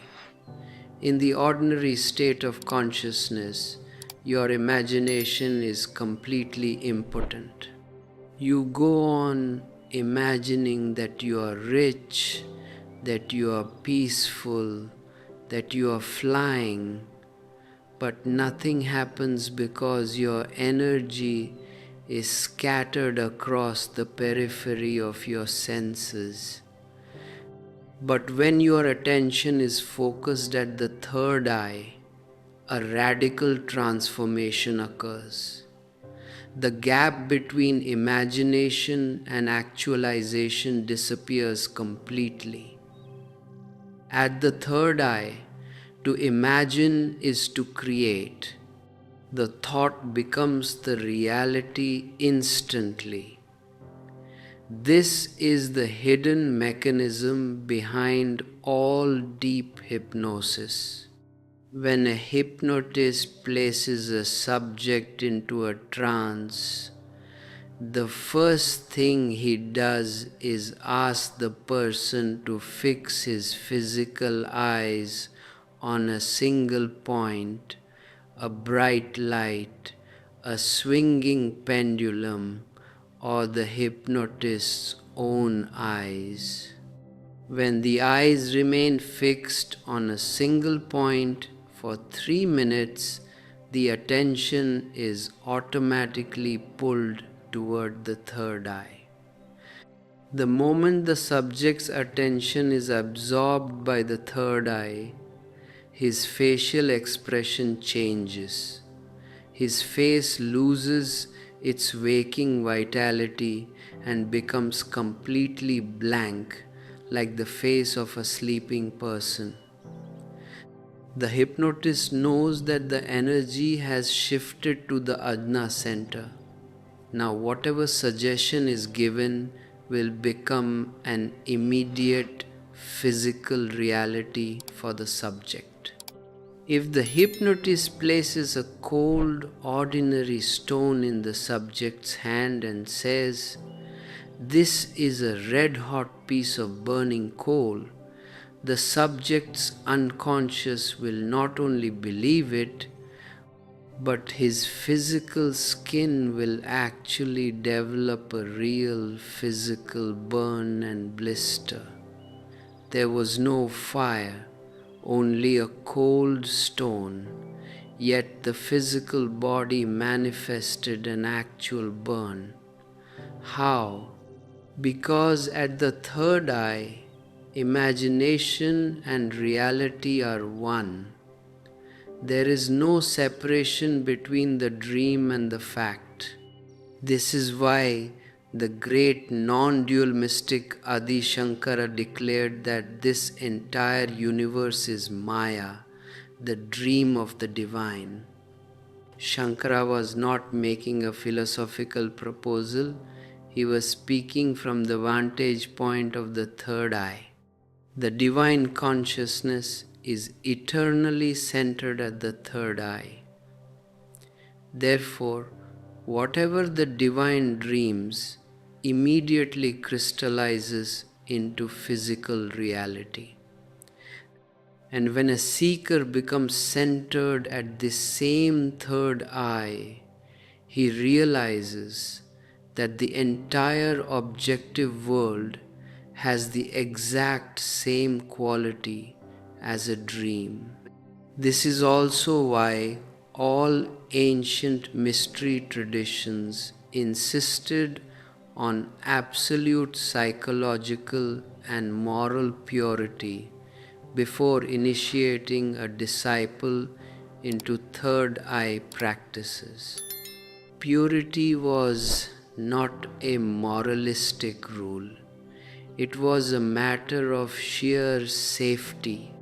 If an impure, angry, violent mind is taught how to focus on the third eye, his imagination becomes dangerous not only to others but to himself. If a person harboring unconscious murderous desires focuses on the third eye, a single passing thought of murder could actually strike another person dead. If a person experiencing temporary despair thinks of suicide while centered at the third eye, his heart will stop beating instantly, giving him no time to reconsider. So when you are centered between the eyebrows and your heart is clean, you simply imagine the radiant essence of prana filling the crown of your head, and immediately it is so. A dazzling shower of pure celestial light begins to cascade from the top of your skull. You feel as if you are sitting under a radiant waterfall of liquid illumination. Every dark corner of your psyche is washed clean. Every cell of your physical body is bathed in this unearthly nectar. Under this shower of light, you are completely dismantled and reconstituted. You experience the authentic inner resurrection, the second birth. To support this awakening, Shiva reveals the secret of the breath turns in the very first techniques of the Vijnana Bhairava Tantra. Look at the rhythm of your breathing. Breath comes in, moves down to the belly, and just before it turns to go out, there is an infinitesimal pause, a gap where there is no breath. Breath goes out, moves up, and just before it curves to come in, there is another pause, another gap where breathing stops completely. Shiva says, as breath turns from down to up, and again as breath curves from up to down through both these turns, realize we always imagine our breathing as two parallel straight lines. One line going in, one line going out. But parallel lines never meet. Breathing is not two straight lines. Breathing is a complete circle. The breath that goes in is the very same breath that goes out. It must make a curve, a turn inside your physiology. Why does Shiva place such extraordinary emphasis on the turning point of the breath? If you know how to drive a car, you know that whenever you change from the first gear to the second, or from the second to the third, you must momentarily pass through the neutral gear. The neutral gear is not a gear at all. It is the neutral territory where the engine is disconnected from the wheels of the car. The car is running, the power is on, but the moving mechanism is disjoined. In the exact same way, man is a vast, incredibly complex biological and mental machine. Your body is a gear of your being, and your mind is another gear of your being. You go on shifting from one gear to another throughout your daily life. But whenever your breath reaches the turning point, the tiny momentary gap between inhalation and exhalation, you pass through the neutral gear of your existence. In that neutral territory, you are neither the physical body nor the psychological mind. You are disconnected from the mechanical apparatus. In that turning gap, you simply are. You are unembodied, pure, silent consciousness. Have you ever observed that if you suddenly stop your breath, your thoughts instantly freeze? Stop your breath right now for 5 seconds, and you will see the mind cannot function. Thinking ceases because the moving breath is the belt that connects the engine of the soul to the machinery of the mind. When the breath stops at the turning point, the belt slips off. The machinery stops. The noise dies down, and the master of the house is revealed. If you can become aware of this neutral turning point between two breaths, you are instantly centered in the single eye. You realize that you are not the vehicle, you are the driver. You are not the house, you are the eternal dweller within. The two eyes of duality are closed.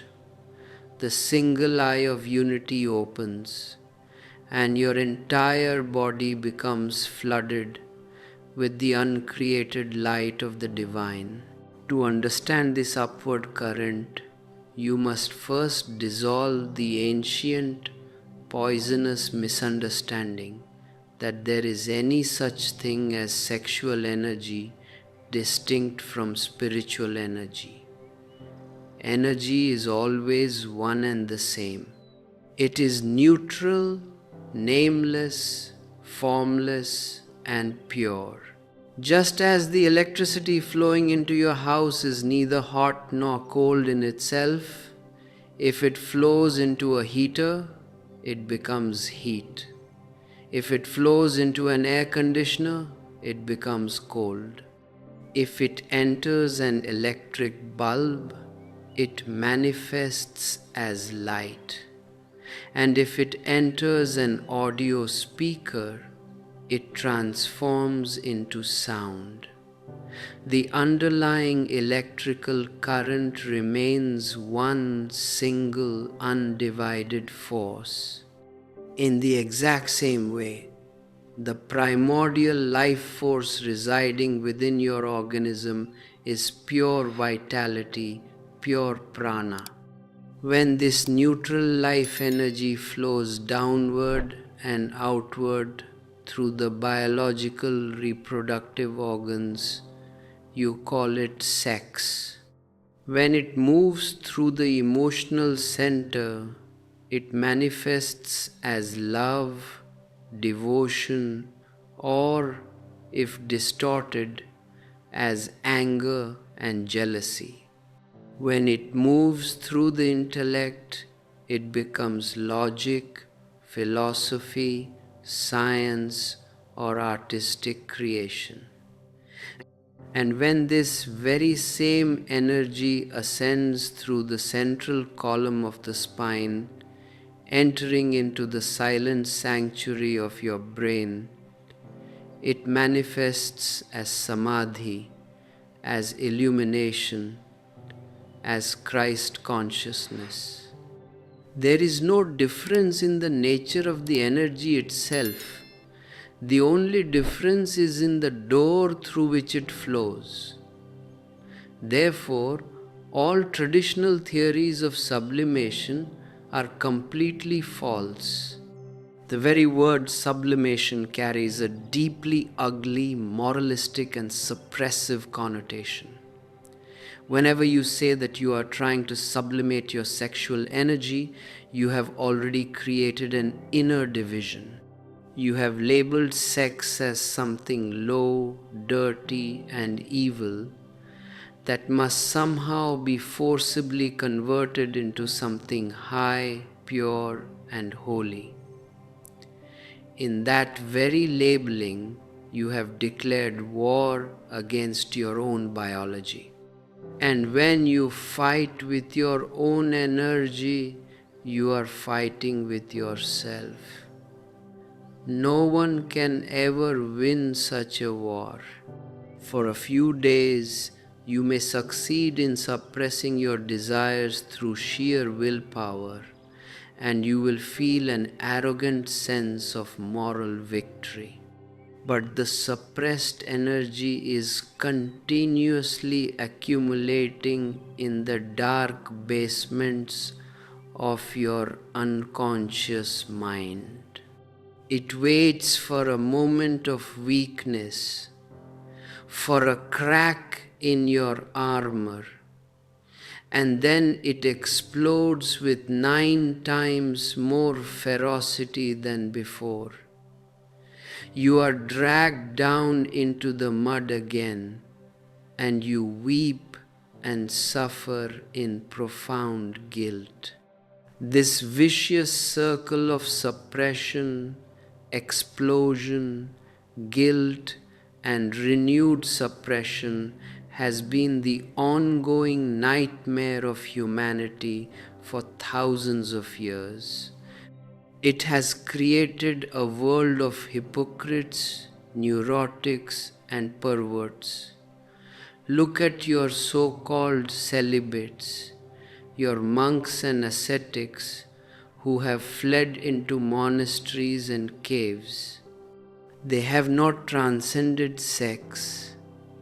They have merely become obsessed with it, because they have starved their natural biological roots. Their entire mind has become hypersexualized. They see sex everywhere. Every woman looks like a temptress, a devil sent by dark forces to destroy their holiness. They are sitting on an active volcano of repressed biological fire, terrified that at any moment the earth beneath them will crack and swallow their artificial saintliness. Tantra says, do not fight, do not suppress, and do not seek to sublimate.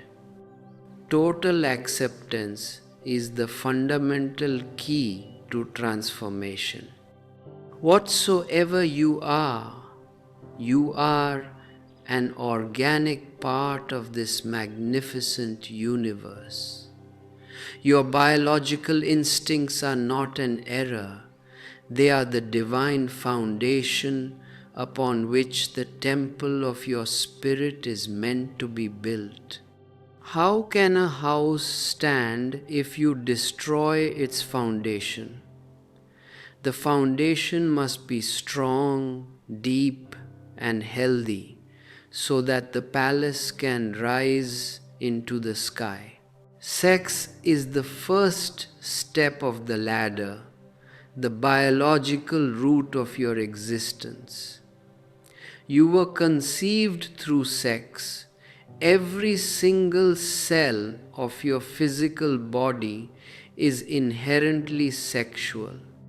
How can you deny the very source that gave you form?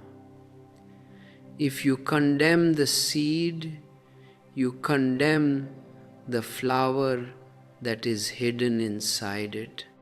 The seed is dark, rough, and buried in the dirt of the earth, but within its mysterious heart, the fragrant, colorful rose is sleeping. You do not throw away the seed because it is dirty. You plant it in fertile soil. You water it. You protect it. You allow the sunlight to nurture it.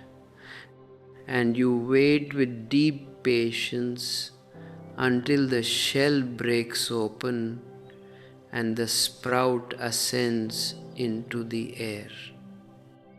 This is the secret of the upward current. The energy that is sleeping at the base of your spine in the pelvic reservoir called the kunda is the coiled serpent power kundalini. It is called a serpent because just like a snake lying quietly in deep grass, it rests in coils, utterly still and passive.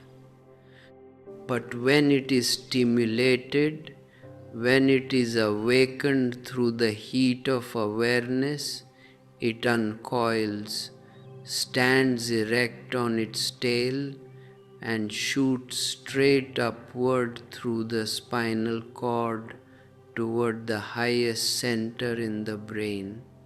Why does an ordinary human being experience physical pleasure in the sex act?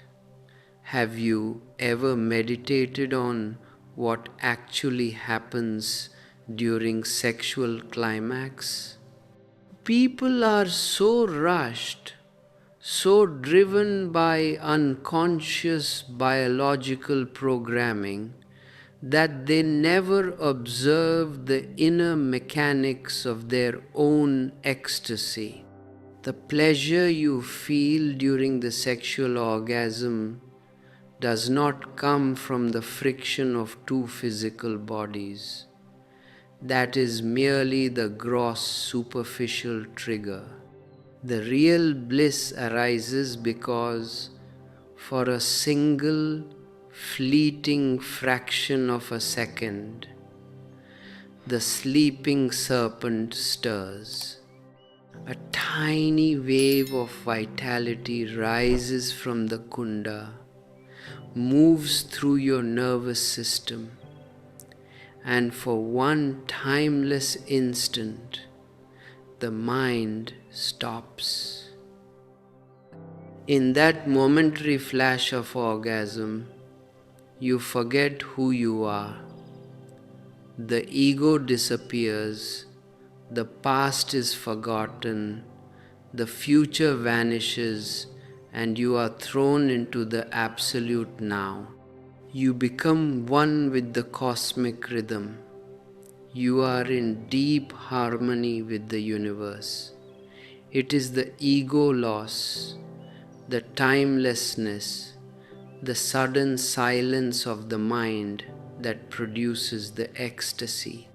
But because the energy immediately discharges downward and outward through the reproductive center, the moment passes instantly. You fall back into the heavy, separated world of the ego, feeling tired, depleted, and disappointed. You sought the eternal through the temporary door of the flesh. You touched the divine for a microsecond, but because the energy was lost on the horizontal plane, you were left empty-handed.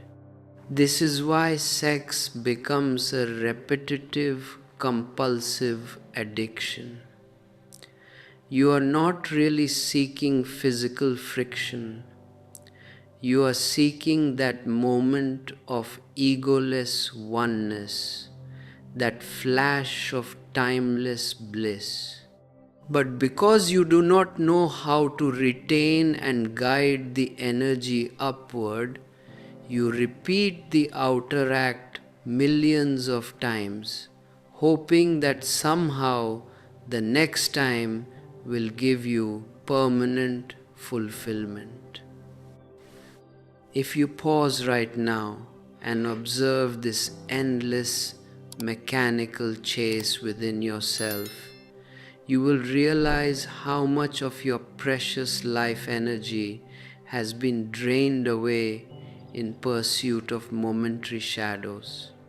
If this understanding strikes a spark of truth within your consciousness, let this realization deepen within your heart.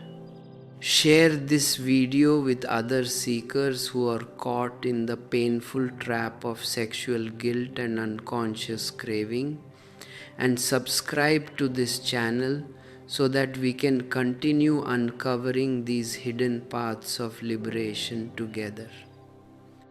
Leave your reflection in the comments below, expressing what shifts when you view your energy with absolute acceptance rather than judgment, and simply click the like button to help this light spread. If you feel inspired to support the continuation of these sacred teachings and help us share this ancient wisdom with a world that is starving for authentic transformation, consider clicking join to become an active member of our global commune, or offer your love through a super thanks. You may also explore our detailed ebooks on esoteric meditation techniques, which provide profound guidance for your daily practice. Your support is a conscious participation in a spiritual revolution, ensuring that the living fire of truth remains available to all thirsty souls.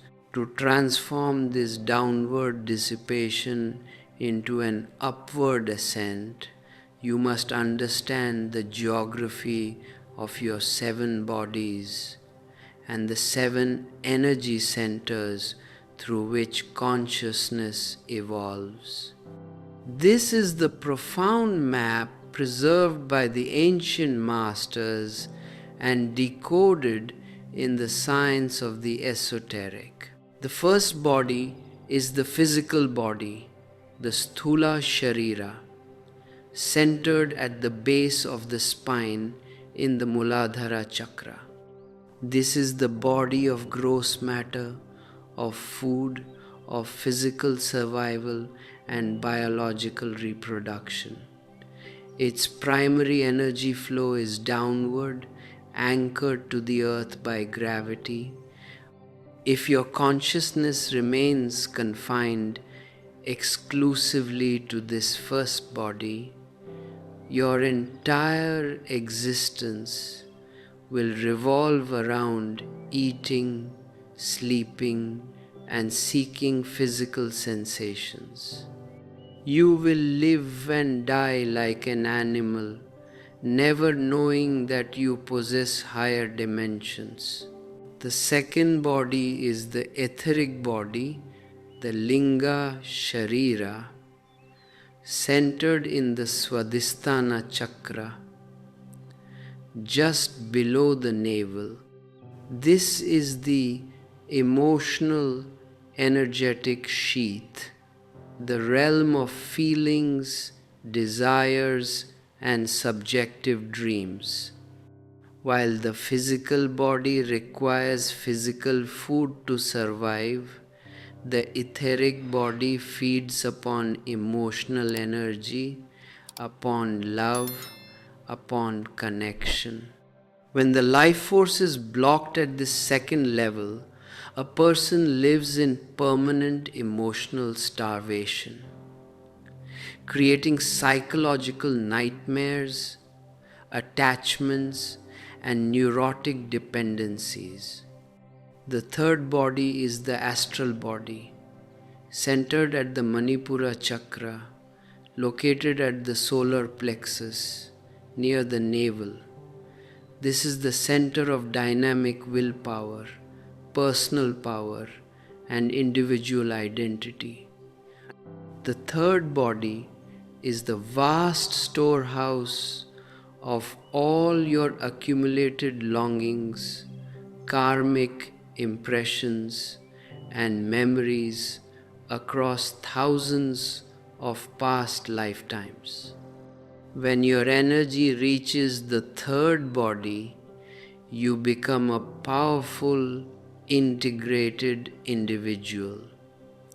You are no longer merely a passive member of the herd. You develop a distinct, crystallized ego. But this very ego, if it becomes arrogant and ambitious, can become a formidable prison, driving you to seek political dominance, wealth, and worldly control. The fourth body is the mental body, the manas, centered at the Anahata chakra, in the middle of the chest, at the heart. This is the bridge between the lower animal nature and the higher divine dimensions. The lower three bodies, the physical, etheric, and astral, are all horizontal, earthbound, and concerned with the external world of objects. The upper three bodies are vertical, celestial, and concerned with the transcendental realms of the spirit. The heart center is the great doorway between earth and heaven. When energy ascends from the solar plexus into the heart center, a profound transmutation occurs. The violent, aggressive passion of the third body is purified into unconditional love, compassion, and artistic creativity. You no longer seek to dominate others. You begin to feel a deep, empathetic resonance with all living beings. In the heart, you learn the art of giving, of sharing, of looking upon existence not as a competitive battlefield, but as a vast, interconnected family. The fifth body is the spiritual body, centered at the Vishuddhi chakra at the throat and extending into the Ajna chakra between the eyebrows. This is the realm of pure self-knowledge, Atma Jnana. When the life energy rises to this level, you cease to be a psychological mind. You become pure witnessing consciousness. You look upon your thoughts, your emotions, and your physical sensations as an objective panorama passing before your unattached, silent awareness. At the fifth body, you realize your own immortal individuality.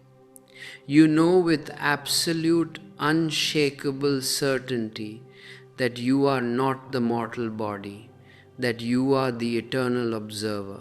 The sixth body is the cosmic body, centered at the Sahasrar chakra, at the very crown of the head. Here, even the individualized soul dissolves.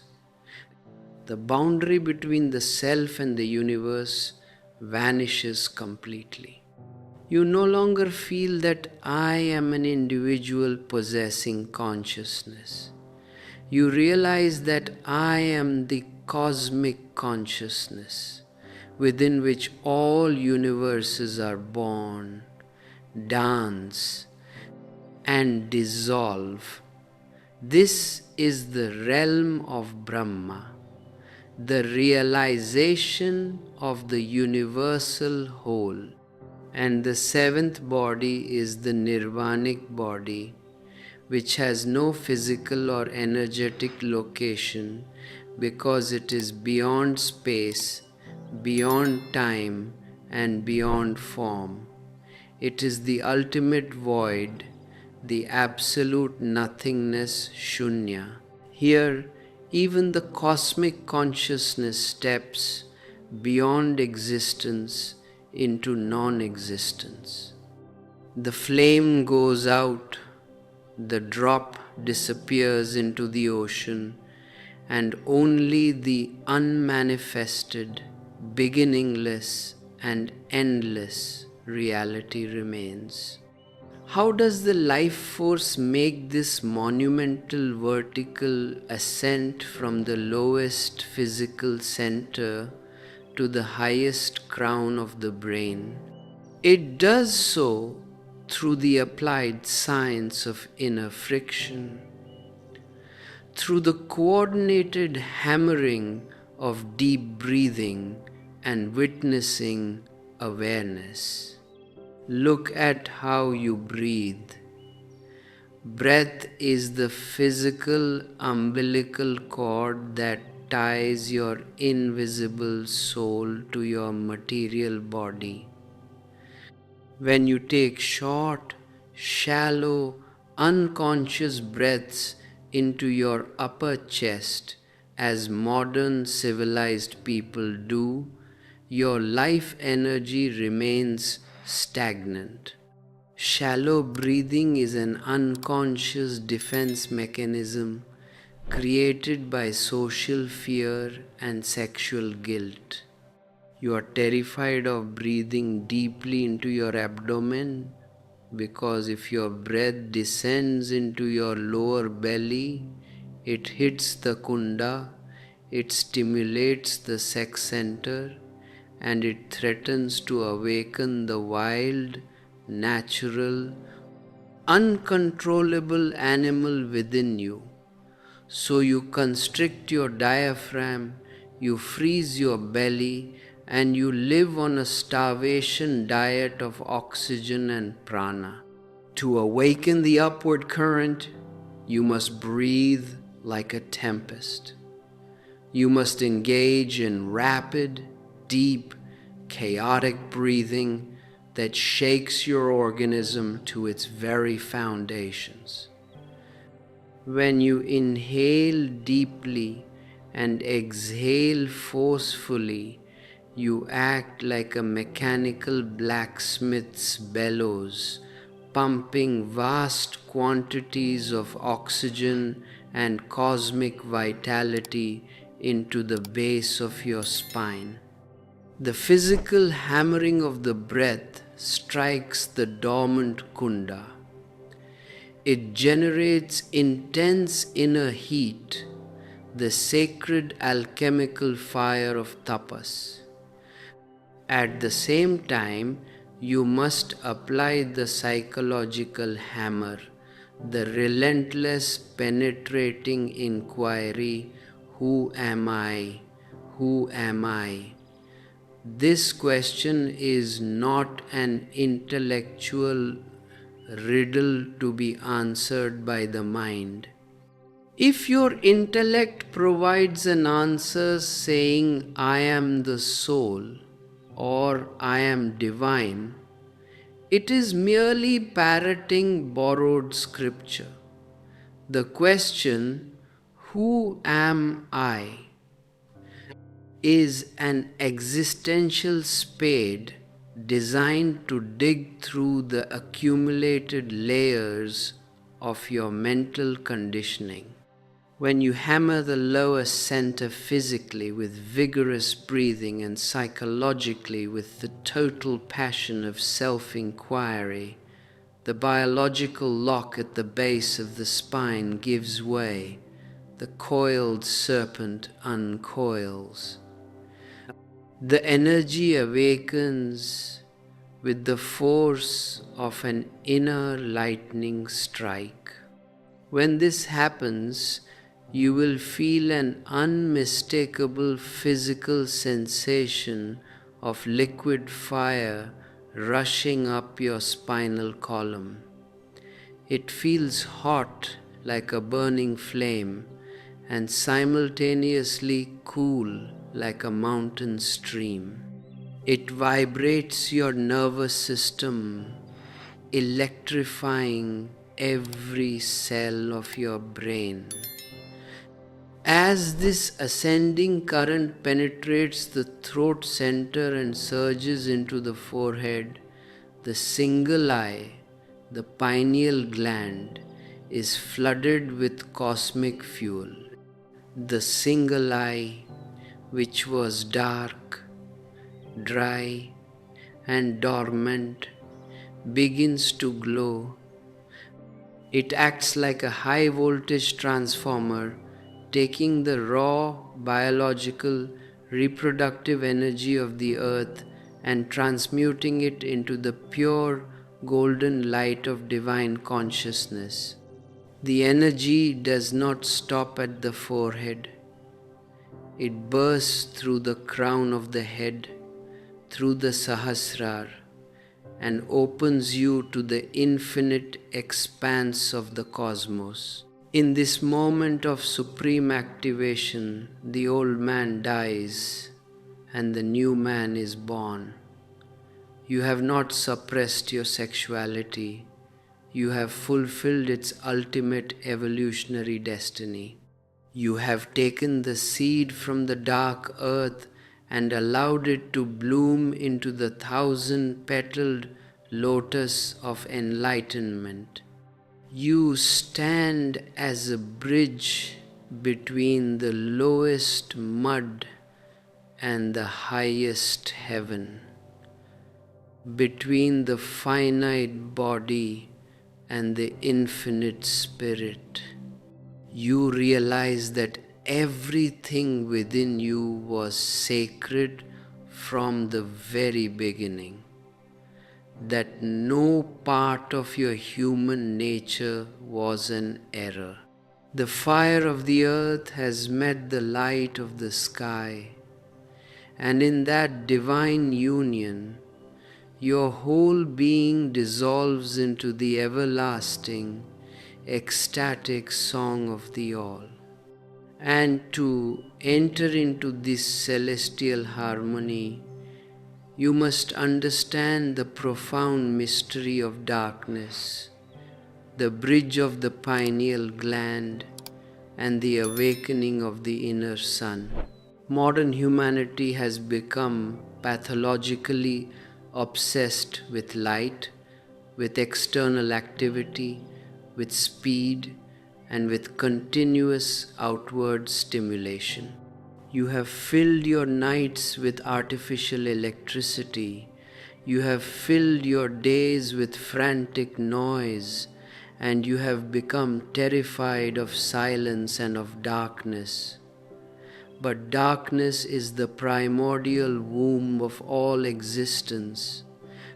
Everything that is born in the deep, silent, mysterious dark. The seed must be buried in the dark womb of the soil before it can sprout toward the sun. The human child must grow for 9 months in the pitch-black sanctuary of the mother's womb before it can look upon the light of the earth. The stars can only reveal their diamond splendor against the backdrop of the night sky. Light is always finite, caused, created, and exhausting.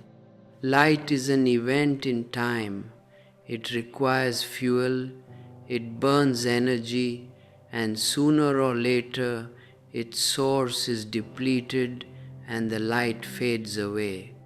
But darkness is uncaused, uncreated, beginningless, and endless. Darkness has no boundaries. Darkness does not consume any fuel. Darkness simply is. Darkness is pure relaxation, pure rest, the great restorative ocean of existence. Yet, because of your superficial dualistic conditioning, you have labeled darkness as something evil, fearful, and demonic, while identifying light as good and divine. In doing so, you have severed your connection with the motherly, receptive, cosmic depth of your own being. Look at the biological architecture of your brain. In the exact anatomical center of your skull, tucked between the two cerebral hemispheres, rests a tiny pinecone shaped organ known as the pineal gland. For hundreds of years, Western medical anatomists considered the pineal gland to be merely a useless, vestigial remnant of our evolutionary past, a biological appendix of the brain with no significant function. But ancient Eastern seers, the rishis of the Upanishads, and the masters of Tantra recognized thousands of years ago that this tiny gland is the physical anchor of the single eye, the biological seat of the Ajna Chakra, the bridge between gross matter and supreme consciousness. And now, modern neurobiology is discovering to its utter amazement that the ancient mystics were precisely correct. Under the microscope, neuroscientists have found that the pineal gland is composed of actual retinal tissue, complete with photoreceptors and neurological pathways identical to your two external physical eyes. It is an actual, physical, biological third eye. But unlike your two physical eyes that look outward through the front of your face to register the material world, this third eye is inverted. It is buried in the pitch black center of your skull, facing inward toward the silent sanctuary of your brain. Why did nature place an eye in absolute darkness? Because this inner eye is not designed to see the reflected sunlight of the physical universe. It is designed to awaken and behold the self-luminous, uncreated light of your own soul. But in modern civilization, this sacred gland has become calcified, encrusted with fluoride, heavy metals, and toxic chemical residues, and completely paralyzed by continuous exposure to artificial blue spectrum light. Your pineal gland is asleep, shut down, dormant. The pineal gland functions as your body's master biological clock and supreme endocrine regulator. In the natural state, it is exquisitely sensitive to the rhythm of light and darkness. When daylight strikes your physical eyes, the pineal gland pauses its deeper secretions, allowing your brain to produce serotonin and dopamine so that you can navigate the horizontal world of work, survival, and calculation. But when natural, total darkness envelops you, the pineal gland awakens. It begins to transmute serotonin into melatonin, the master hormone of deep cellular repair, immunological rejuvenation, dream architecture, and profound biological peace. Yet, melatonin is merely the outermost biological tier of the pineal's alchemy. When a seeker moves beyond ordinary sleep and enters the sacred science of the dark room retreat, what the ancient Tibetans called yangtik and the tantric masters called andhakara sadhana, an extraordinary, miraculous metamorphosis occurs. For thousands of years, in the remote monasteries of Tibet, in the underground stone crypts of Egypt, and in the mountain caves of the Himalayas, advanced initiates were placed into total, absolute, uninterrupted darkness for 40 days, 3 months, or even longer. Why did the ancient mystery schools utilize total darkness? Because when you are sealed in a space where not a single photon of external light can penetrate, the two physical eyes are completely rendered obsolete. For the first time since your birth, the outward ocular energy, which normally consumes up to 80% of your entire nervous system's daily vitality, is suddenly turned back upon itself. The physical eyes have nothing to focus on, nothing to judge, nothing to compare, and nothing to grasp. The habitual horizontal projection of your consciousness collapses completely. If you feel the profound truth of this inward turning, awakening something deep within your spirit, let this discourse touch your heart and guide your daily practice. Take a moment to leave a comment below, sharing your personal experience with stillness, darkness, and meditation.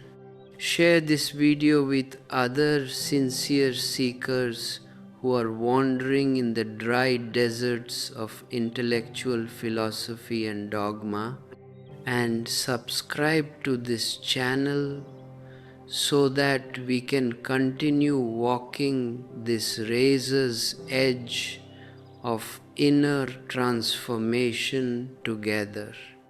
For those who feel an authentic devotion to supporting our commune and ensuring that these forgotten esoteric sciences are made freely available to humanity, consider clicking join to become an active channel member or express your gratitude through a super thanks.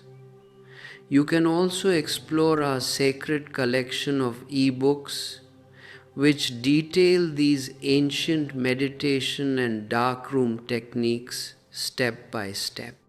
These contributions are not commercial acts.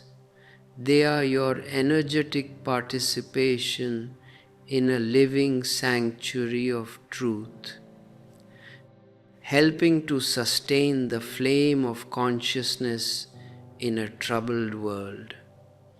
What happens to the human organism when it is plunged into total darkness for an extended period? In the first 2 to 3 days, the mind experiences intense crisis and agitation. Because the external world of distraction has been removed, the mind is forced to look at its own stored garbage.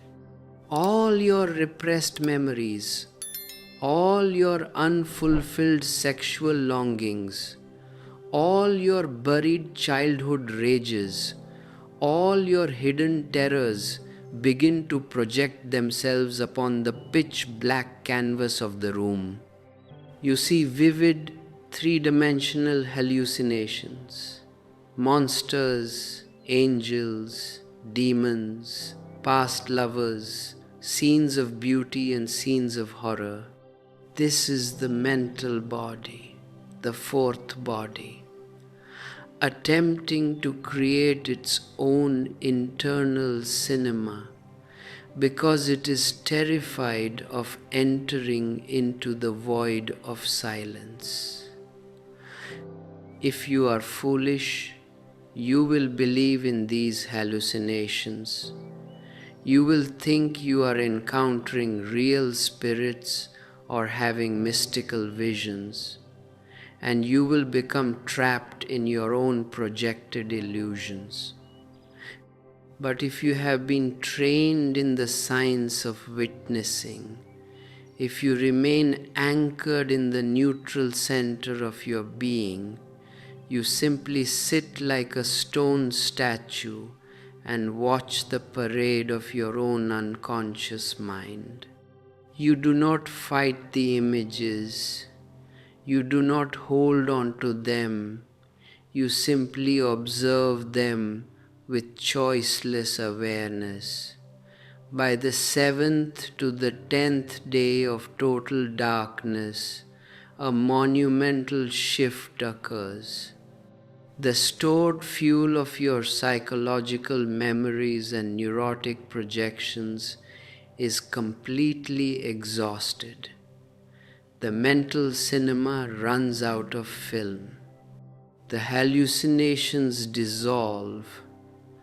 The inner chatter dies down into a vast oceanic silence, and the brain enters into deep theta and delta brainwave states while remaining fully, brilliantly awake.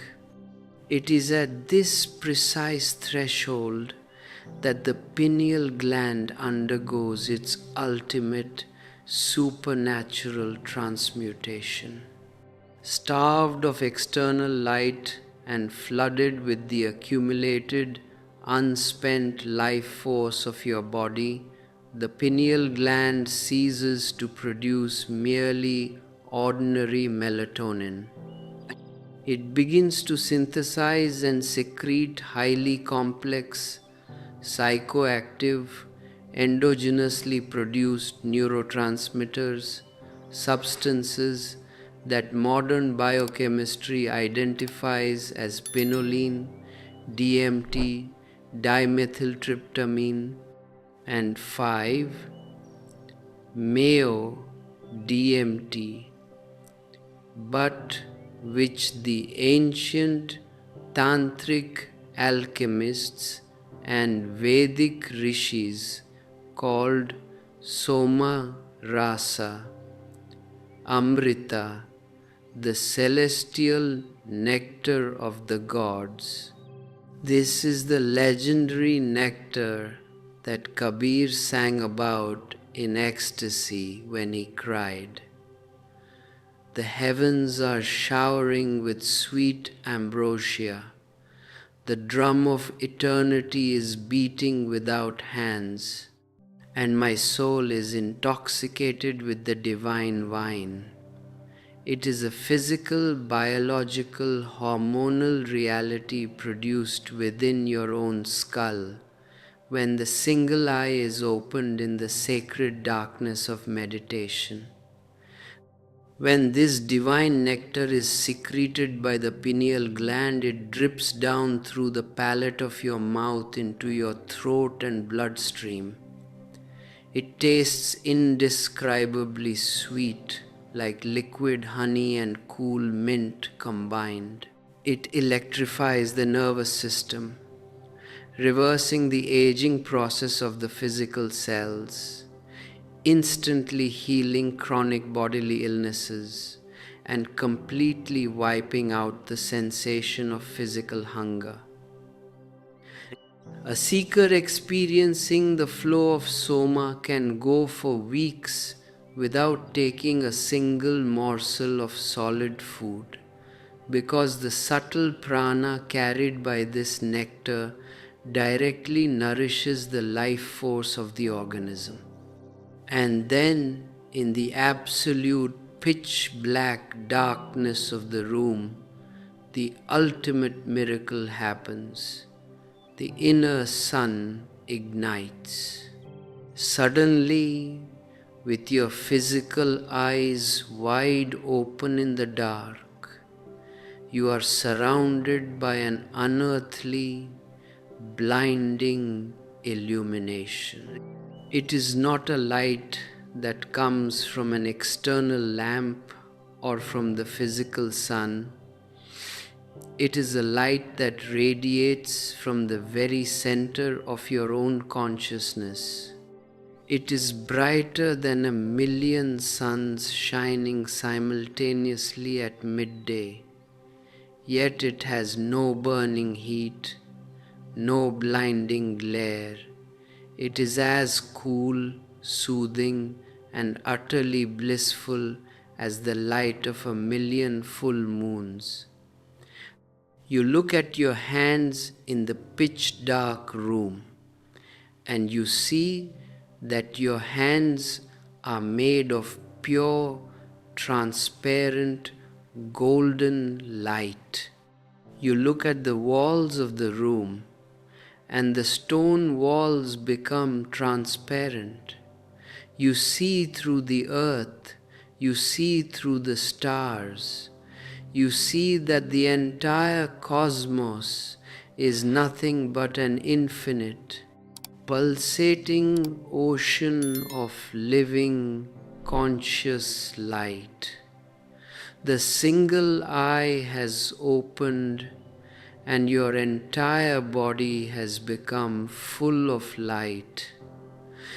This experiential realization completely bridges the gap between ordinary sleep and spiritual awakening. Look at how you live your daily life. You exist in an alternating cycle of shallow waking consciousness and unconscious sleep.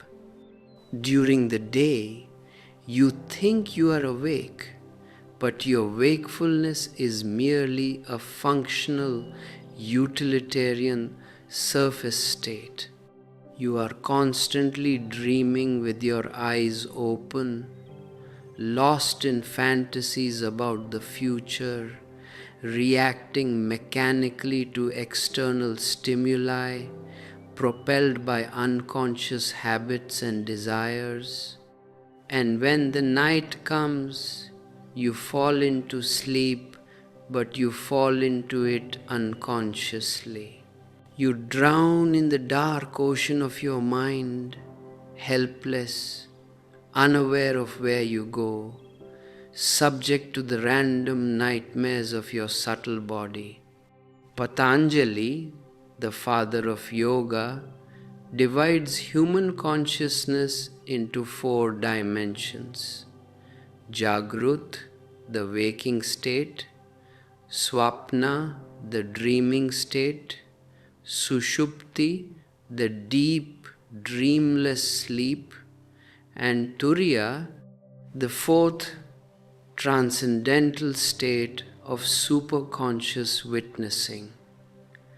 Look at Sushupti, the deep, dreamless sleep.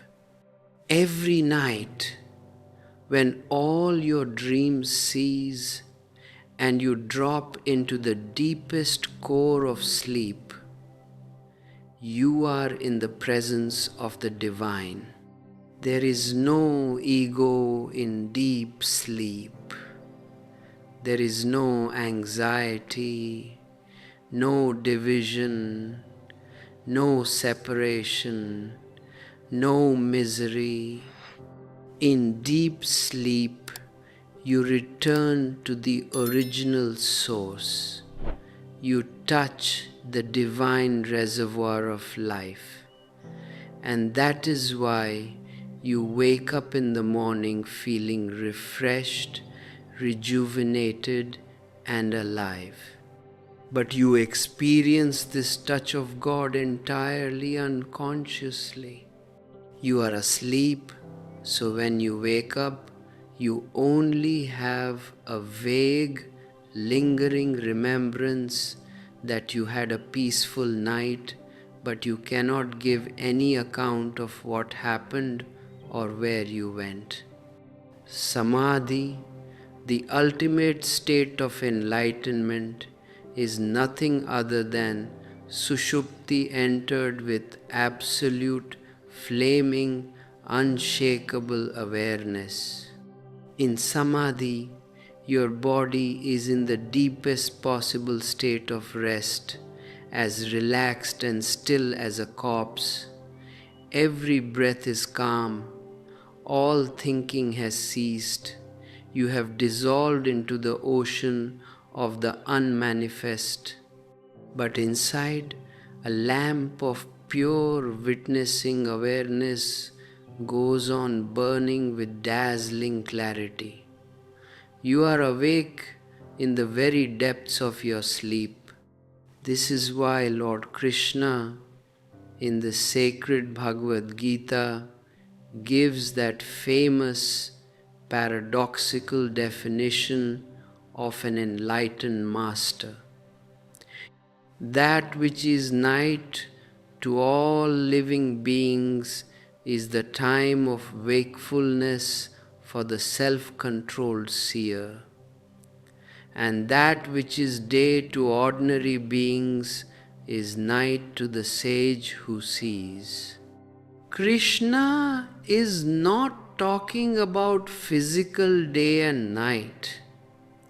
He is not saying that an enlightened man stays awake like an owl while the rest of the town is asleep and goes to sleep when the sun rises. That would be merely eccentric behavior, not spirituality. Krishna is speaking in the profound esoteric language of consciousness. For the ordinary human being, the external material world of the two eyes, the world of money, ambition, politics, competition, and sensory stimulation, is day. He is wide awake to that world, passionately engaged in it, calculating, fighting, striving. But to the inner world of the soul, to the divine presence within his own heart, to the silent sanctuary of the single eye, he is in pitch black night, fast asleep, unconscious, snoring. For the enlightened master, the situation is completely reversed. To the outer world of illusions, to the frantic drama of the ego, he is in night. He moves through it, he eats, he walks, he speaks, but he is completely unattached, viewing the whole thing as a passing theatrical play, a transient dream. But to the inner realm of the divine, to the silent depths of the eternal, to the brilliant light of the single eye, he is wide awake, eternally illuminated, living in the glorious unending dawn of cosmic consciousness. The pineal gland is the biological, physical door through which this ultimate crossover takes place. It is the sacred bridge connecting the material vessel of your brain to the infinite ocean of the divine spirit. When you turn your attention away from the deceptive light of the external senses, when you embrace the holy darkness of inner stillness, the calcification of lifetimes falls away. The inverted eye opens, the inner nectar flows, and the sun of your immortal consciousness rises within the temple of your skull, dispelling the darkness of death and ignorance forever. And when this inner sun rises within the sanctuary of your brain, the very first thing to dissolve into its radiant light is the ancient, stubborn illusion of your separate ego. For your entire life and across countless past incarnations, you have lived under the absolute dictatorship of the I. You have believed that you are a distinct, isolated person, an island standing against the vast continent of existence. You have protected this small identity, fought for it, decorated it with social status, political achievements, moral virtues, and material wealth. But the moment the single eye opens, this entire structure collapses in an instant.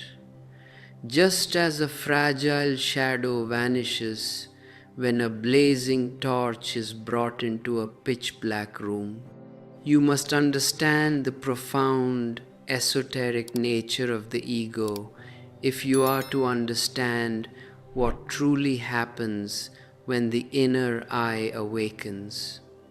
The ego is not an organic reality. It is not an intrinsic part of your immortal soul, nor is it a natural organ of your physical body. The ego is a psychological ghost, an artificial mechanism created entirely out of your accumulated dead past. It is a computer of social conditioning, memories, borrowed concepts, prejudices, and past experiences that have settled upon your consciousness like thick layers of dust upon a mirror. Because you have forgotten how to look directly into existence through the innocent clarity of the present moment, you have become completely identified with this dust. You look at the accumulated memories in your mind and you declare, "This is me." If someone asks you who you are, you recite the history of your past, your name, your family, your race, your nationality, your academic degrees, your profession, your past triumphs, and your past failures. But look honestly at what you are reciting. Everything you mention belongs to the past, and the past is completely dead. It exists nowhere in the reality of the present moment. It exists only as a recorded tape running mechanically in the circuits of your brain. The ego is like a robot that has taken over the house while the master is asleep. In the ancient teachings, Human consciousness evolves through 5 distinct stages of mind, and understanding these 5 stages will reveal to you the exact mechanism of ego dissolution. The first stage is the primal mind, the pre-mind. This is the state of a newborn baby or an animal.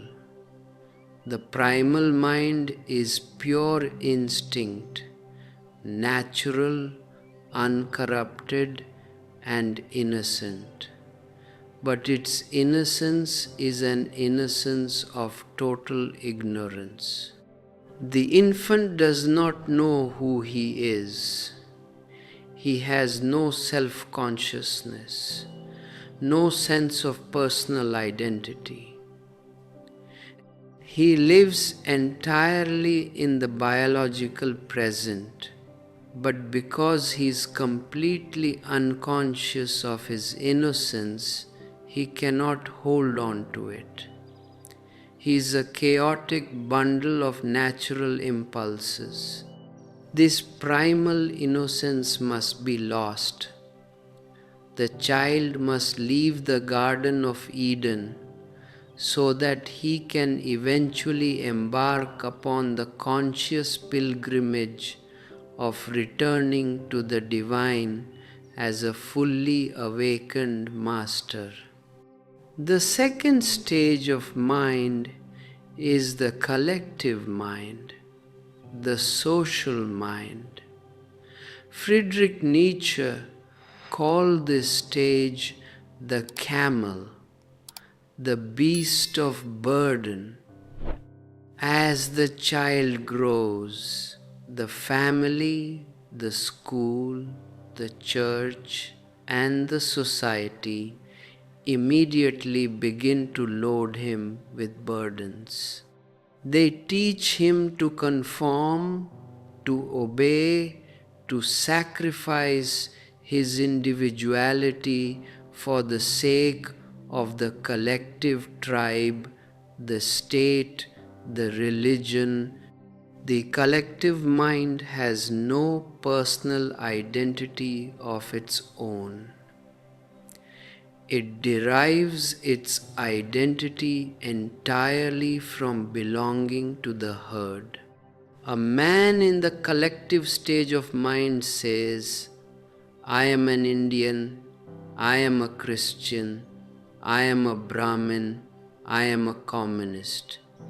He does not think for himself, he simply repeats the traditions, dogmas, and prejudices of his ancestors. He lives in a state of comfortable, hypnotic slavery, functioning as a well-behaved cog in the social wheel. 99% of humanity remains permanently stuck in this second stage, living and dying as beasts of burden in a desert of social conformity. The third stage of mind is the individual mind, the ego mind. Nietzsche called this stage the lion. This is a monumental step in human evolution. The individual mind rebels against the herd. It rejects the blind obedience of the collective mind. It asserts its own independence, its own freedom, its own critical intellect. The lion roars, I will not follow. I will think for myself. I will doubt. I will question. I will create my own path. Here, for the first time, a sharp, crystallized center of selfhood is born. The person becomes an artist, a scientist, a philosopher, a revolutionary, a seeker. The third stage is the critical, dangerous turning point in human consciousness. Two stages lie below it, and two stages lie above it. The individual mind is standing on the razor's edge in the exact middle of the ladder. If a person in the third stage cannot find the doorway to move upward, the immense tension, loneliness, and anxiety of the crystallized ego will become unbearable. In the West, modern civilization has developed the third stage to a very high peak of intellectual brilliance. But because the higher spiritual doors have been lost, the Western mind is suffering from massive existential anguish, alienation, and psychological breakdowns. If the lion cannot transcend itself, it either goes mad, as Friedrich Nietzsche himself went mad, or it falls backward into the unconscious chaos of the primal mind through drugs, alcohol, and primitive hedonism. To move beyond the agony of the ego, the individual mind must take the ultimate evolutionary jump into the fourth stage, the universal mind. In the universal mind, the lion surrenders its private, separated will and dissolves into the organic harmony of the cosmos. The hard defensive armor of the ego melts away like ice melting into a warm ocean. The person returns to childhood, but now it is the second childhood, the Dvij, the twice-born state. It is an innocence of supreme wisdom, not of ignorance. You no longer feel separate from the trees, the stars, the rivers, the clouds, and your fellow human beings. You realize that the same one life force that moves the galaxies is breathing within your own chest. You enter into the maternal embrace of the Divine Mother, where all fear of insecurity vanishes in the ocean of unconditional trust. And beyond the fourth stage lies the fifth and ultimate stage, the transcendental mind, the no mind, the Christ mind, the Buddha mind. Here, even the subtle consciousness of being one with the universe dissolves. There is no longer an I that is one with God. There is only God, only pure, uncaused, beginningless, and endless isness. The drop has not merely entered the ocean. The drop has become the ocean, and the ocean has become the drop. All dualities of subject and object, time and space, being and non-being are transcended.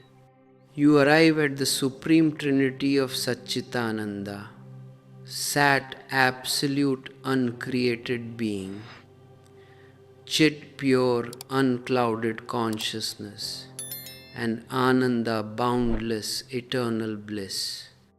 Look at how the disciples of Jesus struggled with this very transition between the third and the fourth stage of mind. Throughout the Gospels, there is a recurring, almost tragic story. While walking on the road to Capernaum, the disciples were constantly arguing and disputing among themselves about who was the greatest among them, who was the topmost, who was the chief disciple, and who would sit at the right hand of Jesus in the kingdom of heaven. Look at the absurdity of the human mind. Even in the radiant presence of an enlightened master, the disciples were playing the petty, competitive politics of the ego. They were not meditating on the mystery of Christ consciousness. They were worried about their future hierarchy in heaven. When they arrived at the house, Jesus asked them, "What was it that ye disputed among yourselves by the way?" But they held their peace because they were ashamed. They knew they had been caught in their ancient foolishness. Jesus sat down, called the 12 disciples to him, and said, "If any man desire to be first, the same shall be last of all and servant of all." And then he took a little child, set him in the midst of them, took the child in his arms, and said, "Whosoever shall receive one of such children in my name, receiveth me. And whosoever shall receive me, receiveth not me, but him that sent me." What was Jesus teaching them? He was telling them that the very desire to be first, the very ambition to be superior, to be special, to be extraordinary, is the foundational disease of the ego. In the world of the two eyes, in the horizontal marketplace of human society, everyone is frantically fighting to be first, to climb to the top of the ladder, to be the greatest. But in the kingdom of God, the rules of the game are diametrically reversed. The first shall be last, and the last shall be first. He who is willing to stand last, he who is content to be an absolute nobody, he who has dropped all comparison, all competition, and all ambition, has already arrived at the supreme peak of existence. When you are willing to be a nobody, who can defeat you? When you are not competing with anyone, who can fight with you? When you are utterly relaxed in your own suchness, living like a simple child in the present moment, the entire universe rushes to serve you, because your small, separated ego has ceased to be an obstacle to the divine flow. If this understanding touches a deep chord of peace and liberation within your own heart, take a silent moment right now to feel the truth of it.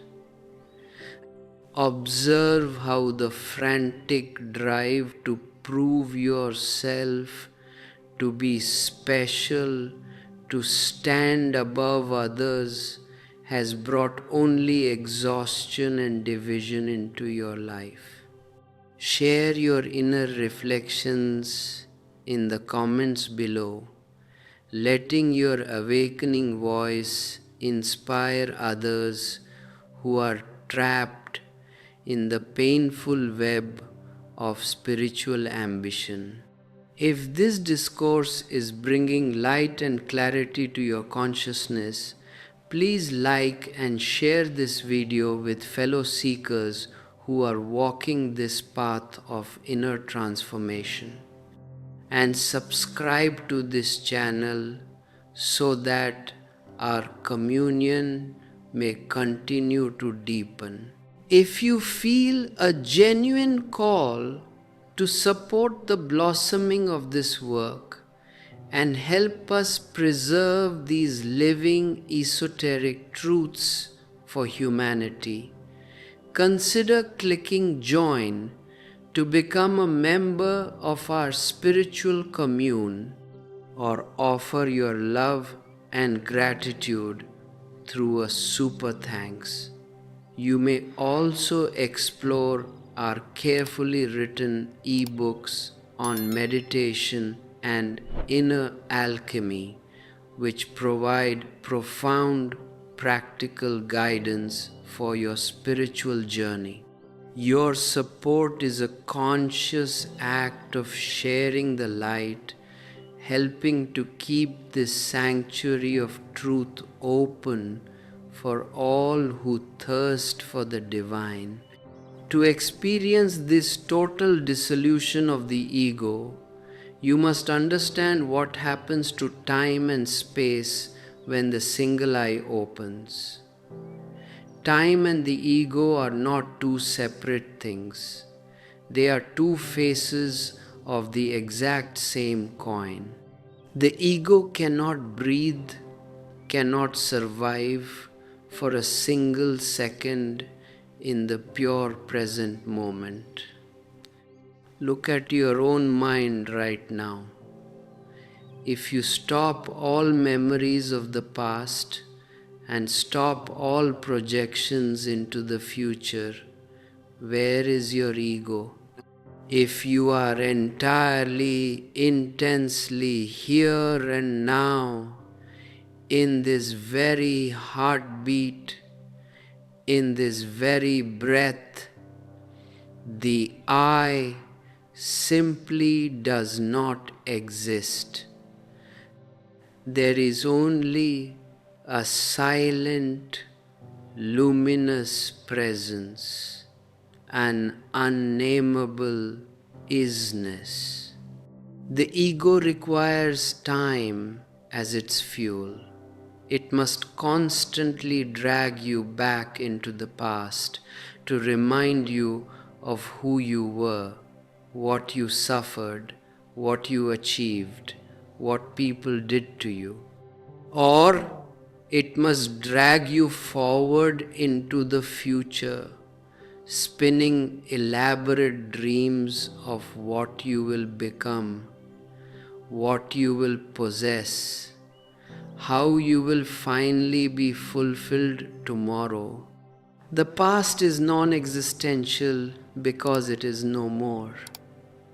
The future is non-existential because it has not yet arrived. The ego lives entirely in that which is non-existential.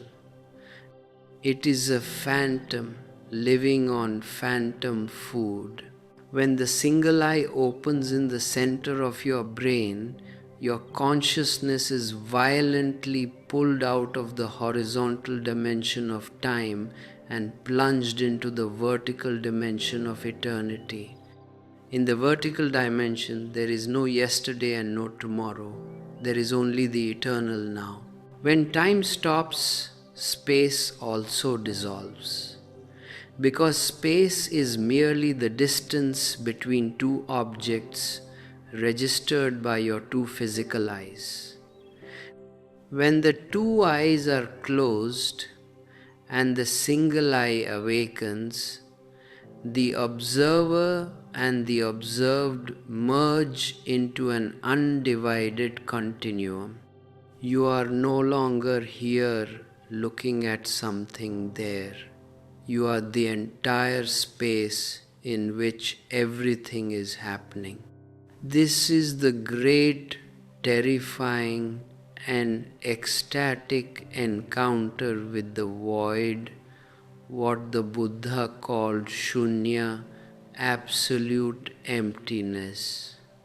When you first approach this inner void through deep meditation, an overwhelming terror will grip your entire organism. It is the absolute fear of death. you will feel that you are falling into a bottomless abyss, that your identity is evaporating, that you are being wiped out of existence. Your mind will scream, turn back, escape, open your eyes, find something to hold on to, remember your name, call out for help. Many seekers who have practiced meditation for years turn back at this exact threshold. They reach the edge of the abyss. They feel the dizzying, bottomless void of their own inner nature, and they flee back into the familiar, miserable prison of their old ego. They would rather live in the known comfortable misery of their past than surrender to the unknown boundless bliss of the void. Look at how the ancient Zen masters illustrated this supreme crisis in the famous parable of the goose in the bottle. A small gosling is placed inside a glass bottle, and it is fed through the narrow neck. The goose grows bigger and bigger until it completely fills the inside of the bottle. Now, the goose cannot come out through the narrow neck of the bottle without breaking the glass. But if the glass is broken, the bottle is destroyed. And if the goose remains inside, the goose will suffocate and die. The master presents this koan to the disciple and commands him, "Bring the goose out without breaking the bottle and without killing the goose." The disciple goes into his meditation cell, closes the door, and begins to agonize over this impossible problem. He thinks of countless logical solutions, but every solution is rejected by the master because it either destroys the bottle or harms the goose. For days and weeks, the disciple sits in total contemplation, pushing his intellect to its absolute limits, until his mind is completely exhausted, paralyzed, and broken. Finally, in a moment of utter exhaustion, all thinking ceases. The mind stops. The disciple runs to the master, laughing in ecstasy, and shouts, "Master, the goose is out!" And the master does not ask how, because the whole problem was entirely a mental illusion from the very beginning. The goose was never inside the bottle was only an idea in the mind. Your consciousness was never trapped inside the body. Your soul was never confined by the ego. The ego was merely an imaginary bottle, a psychological illusion created by your identification with thoughts and social concepts. The moment the single eye opens, you realize the supreme joke. The goose has always been free. You were never in bondage. You were never a mortal, finite sinner. You have always been the boundless, uncreated, immortal divine. Consider what happened to the great Zen master Rinzai when he attained his supreme enlightenment. The moment the explosion happened within his consciousness, he jumped up and began searching frantically all around his room. He called his disciples and shouted, "Go out into the streets, search the whole town, and find where my body has gone. I have lost my body. Where is it?" The disciples thought he had gone mad, but Rinzai was not mad. For the first time in his life, he was utterly sane. He had entered so deeply into the formless reality of his own consciousness that his identification with the physical form had shattered completely. When he looked within, he could not find a single boundary, a single shape, a single limitation. He was looking from the formless into the world, and the body was revealed to be merely an outer garment, a temporary house, not his true reality at all. This is the exact same realization that another Zen master, Hui Hai, used to teach his disciples. He would say, "When you have lost your head in meditation, come immediately to me. When you begin to feel that there is no head sitting on your shoulders, do not be afraid. That is the right moment. That is the auspicious threshold. Now, for the first time, something authentic can be taught to you, because with a head, no spiritual teaching is possible. The head always comes in between. The head is the mediator that distorts the truth. Look at yourself. Your whole identity is like an onion. You take an onion and you begin to peel off the outer layers. You peel off the dry, papery brown skin, and another layer appears. You peel off that layer, and another fresh layer is revealed. You go on peeling layer after layer, searching for the core, the substance of the onion. And what happens when you have peeled off all the layers? In your hands, nothing remains. The onion is completely gone.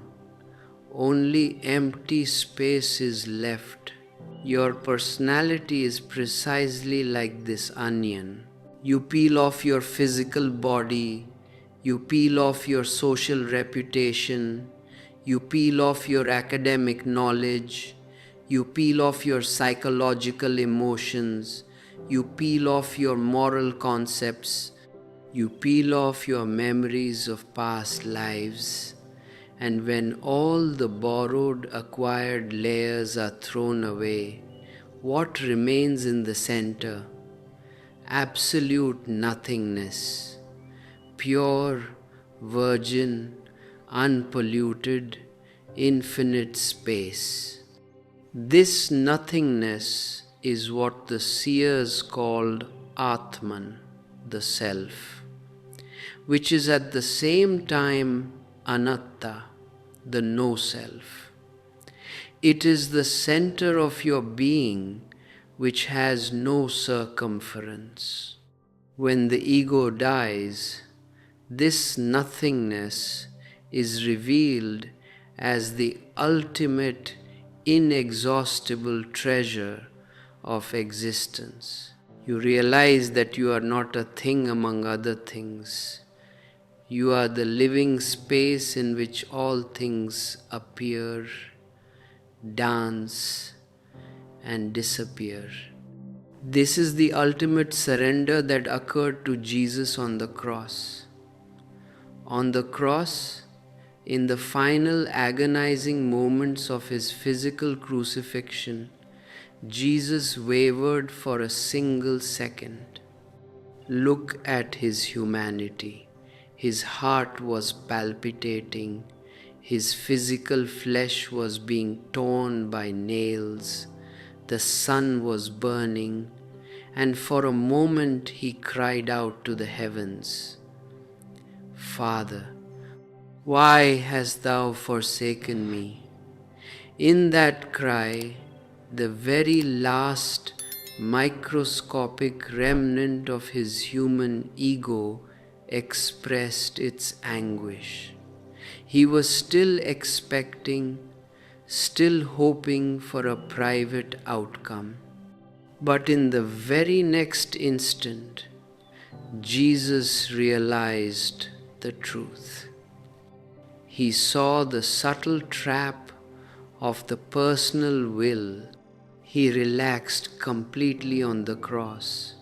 He let go of all resistance, all defense, all demand, and he surrendered his entire existence into the hands of the cosmos, declaring, "Father, into thy hands I commend my spirit. Thy kingdom come, thy will be done."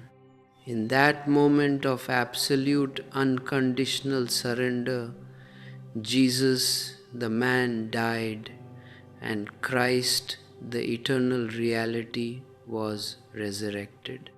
The seed dissolved completely into the soil, and the tree of cosmic consciousness bloomed. The physical body remained on the cross, but the consciousness was transfigured, unified with the source of all life. When the single eye opens in the center of your skull, this very same crucifixion and resurrection happens within your own living flesh. The false, noisy, ambitious ego dies upon the cross of awareness, and the silent, radiant, immortal Christ consciousness is born in your heart. You cease to be a separate doer. You become a hollow bamboo through which the divine plays its eternal ecstatic song. You are no longer a person, you are the presence. You have come home to the deathless reality of the all. And now we arrive at the ultimate threshold of our journey together. The direct, practical methods through which you can open this single eye, awaken your dormant pineal center, and live 24 hours a day in the radiant, non-dual consciousness of the divine. All theories, all philosophical understanding, all sacred scriptures are merely pointers, fingers pointing to the moon. If you cling to the finger, if you bite the finger, you miss the moon entirely. Understanding is essential, but understanding is only the doorway. You must step through the doorway into the realm of authentic practice. You must experiment upon yourself with absolute sincerity, with daring courage, and with total totality. I will now share with you the practical keys given by Shiva in the Vijnana Bhairava Tantra and verified by the esoteric science of Christ. These methods are not difficult, but they require that you play with them. Do not approach them with a grim, serious, heavy mind. Seriousness is a disease of the ego. Approach these methods playfully, like an innocent child discovering a hidden treasure in the garden. Take any one method that appeals to you, that gives you an intuitive click, a feeling of deep affinity, and play with it for at least 3 consecutive days. If after 3 days you feel a subtle sense of well-being, an inner lightness, a feeling that your energy is settling into its natural center, then become serious about it. Then drop all other techniques and commit your whole life energy to that single practice for at least 3 months. Miracles are possible, but the technique must be the right fit for your unique nature. If a technique is for you, even 3 minutes can bring an explosion of light. The first foundational practice is the science of the breath intervals. Throughout the day, whenever you find a quiet moment sitting in your room, walking in the garden, or riding in a vehicle, close your eyes and bring your total awareness to your breathing. Do not force your breath. Do not practice any artificial rhythm or yogic control. Simply let your breath flow naturally as it is. Follow the incoming breath as it enters your nostrils, moves down your throat, and descends deep into your belly. Be simultaneous with the breath. Do not run ahead of it and do not lag behind it like a lazy shadow. Let your consciousness and the breath become one. As the breath reaches the very bottom of your abdomen, observe the pause for a microscopic fraction of a second before the breath curves to go out. Breathing stops completely. In that infinitesimal pause, there is no movement, no thought, no time, no body. In that universal pause, your small self vanishes, and the beneficence of the divine is realized. Then, follow the outgoing breath as it ascends from the belly and leaves through your nostrils. And again, just before the breath curves to come back in, observe the second pause. In both these turns, in both these neutral gaps, the machinery of the mind is disconnected. If you can anchor your awareness in these 2 gaps, you will step out of time and enter the eternal presence of the single eye. The second practice is the direct activation of the Ajna center. Sit in a relaxed posture, preferably with your spine naturally erect, either on the ground in the lotus posture or comfortably in a chair. Close your eyes and allow both of your physical eyes to turn gently upward and inward, focusing directly on the spot between your 2 eyebrows. Do not strain your optic muscles. Do not create physical tension. It is not a matter of muscular force.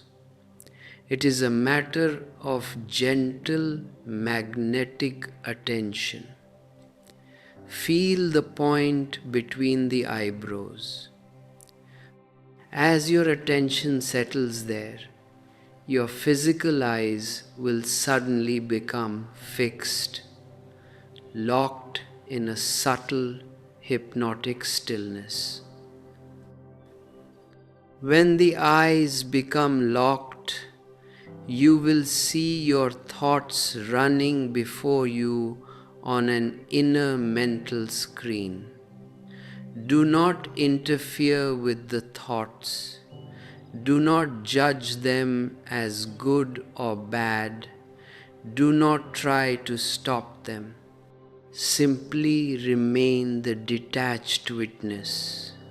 Then feel the subtle essence of your breath, the golden, vibrant prana rising from your heart and filling the entire dome of your skull. Imagine this prana accumulating at the very crown of your head, the Sahasrara, and from there showering downward through your entire brain and body as a waterfall of pure liquid light. Bathe in that inner shower. Let it dissolve every knot of fear, guilt, and tension within your flesh. The third practice is the method of nighttime integration, which gives you mastery over dreams and death itself. At night, when you lie down in bed to go to sleep, close your eyes and relax your physical body completely. Feel the invisible, intangible breath, the pure prana entering the center of your forehead at the third eye with every inhalation. As you breathe in, feel this prana descending from the third eye straight down into the center of your heart. Continue feeling this prana entering your heart, filling your chest with a golden warmth and profound peace. Let sleep overtake you while you are continuously feeling this touch of prana in your heart. Do not fight sleep. Allow sleep to drown you while your awareness remains resting in the heart. If you fall asleep in this state, a miracle happens in your subtle bodies. You will become fully conscious within your dreams. You will know that you are dreaming while the dream is happening. And when you know that a dream is merely a dream, dreaming ceases to hold power over you.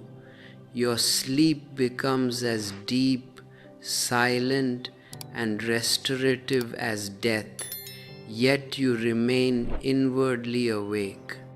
You become the master of your dreams, the master of your sleep, and the master of your physical departure from the body. The fourth practice is the method of total surrender and witnessing during your daily worldly activities. You do not need to escape to a mountain cave or a monastery to live in the single eye. While eating, while walking, while working in your office, while talking to a friend, maintain an underlying stream of awareness in the center of your forehead or in the gap between two breaths. Let your outer body and mind act on the circumference, while your inner being remains untouched at the center. Treat your entire life as a great theatrical drama, a sacred psychodrama. Play your role with total sincerity, love, and dedication. Be a father, be a mother, be a worker, be a creator, but deep inside, in the silent chamber of the single eye, know that you are merely an actor playing a transient part on the cosmic stage. You are the unmoving axis around which the wheel of life is turning. And finally, remember the ultimate criterion of truth. Live in joy, live in gratitude, live in celebration. Never make your spirituality into a heavy, serious, life-denying burden. Religion is not a long face. Religion is an overflowing dance of the heart. Whenever you enjoy a beautiful flower, whenever you listen to the music of the rain, whenever you look into the loving eyes of another human being, remember to feel grateful. Let gratitude be your only prayer, let love be your only scripture, and let the opening of the single eye be your living reality. If this complete discourse has touched the innermost depths of your soul, if it has illuminated the hidden path for your consciousness, let this flame be shared with every seeker you know. Like this video, leave your deepest realization in the comments below and subscribe to this channel so that we may continue to walk this path of awakening together. For those who wish to help us preserve and spread these profound esoteric sciences to all humanity, please click join to become a supporting member of our commune or express your gratitude through a super thanks. You can also explore our sacred collection of e-books, which offer step-by-step guidance into the practical art of meditation. I leave you with these words, and I bow down to the living, uncreated light of God residing within the temple of your heart. Walk in peace, live in awareness, and let your single eye be open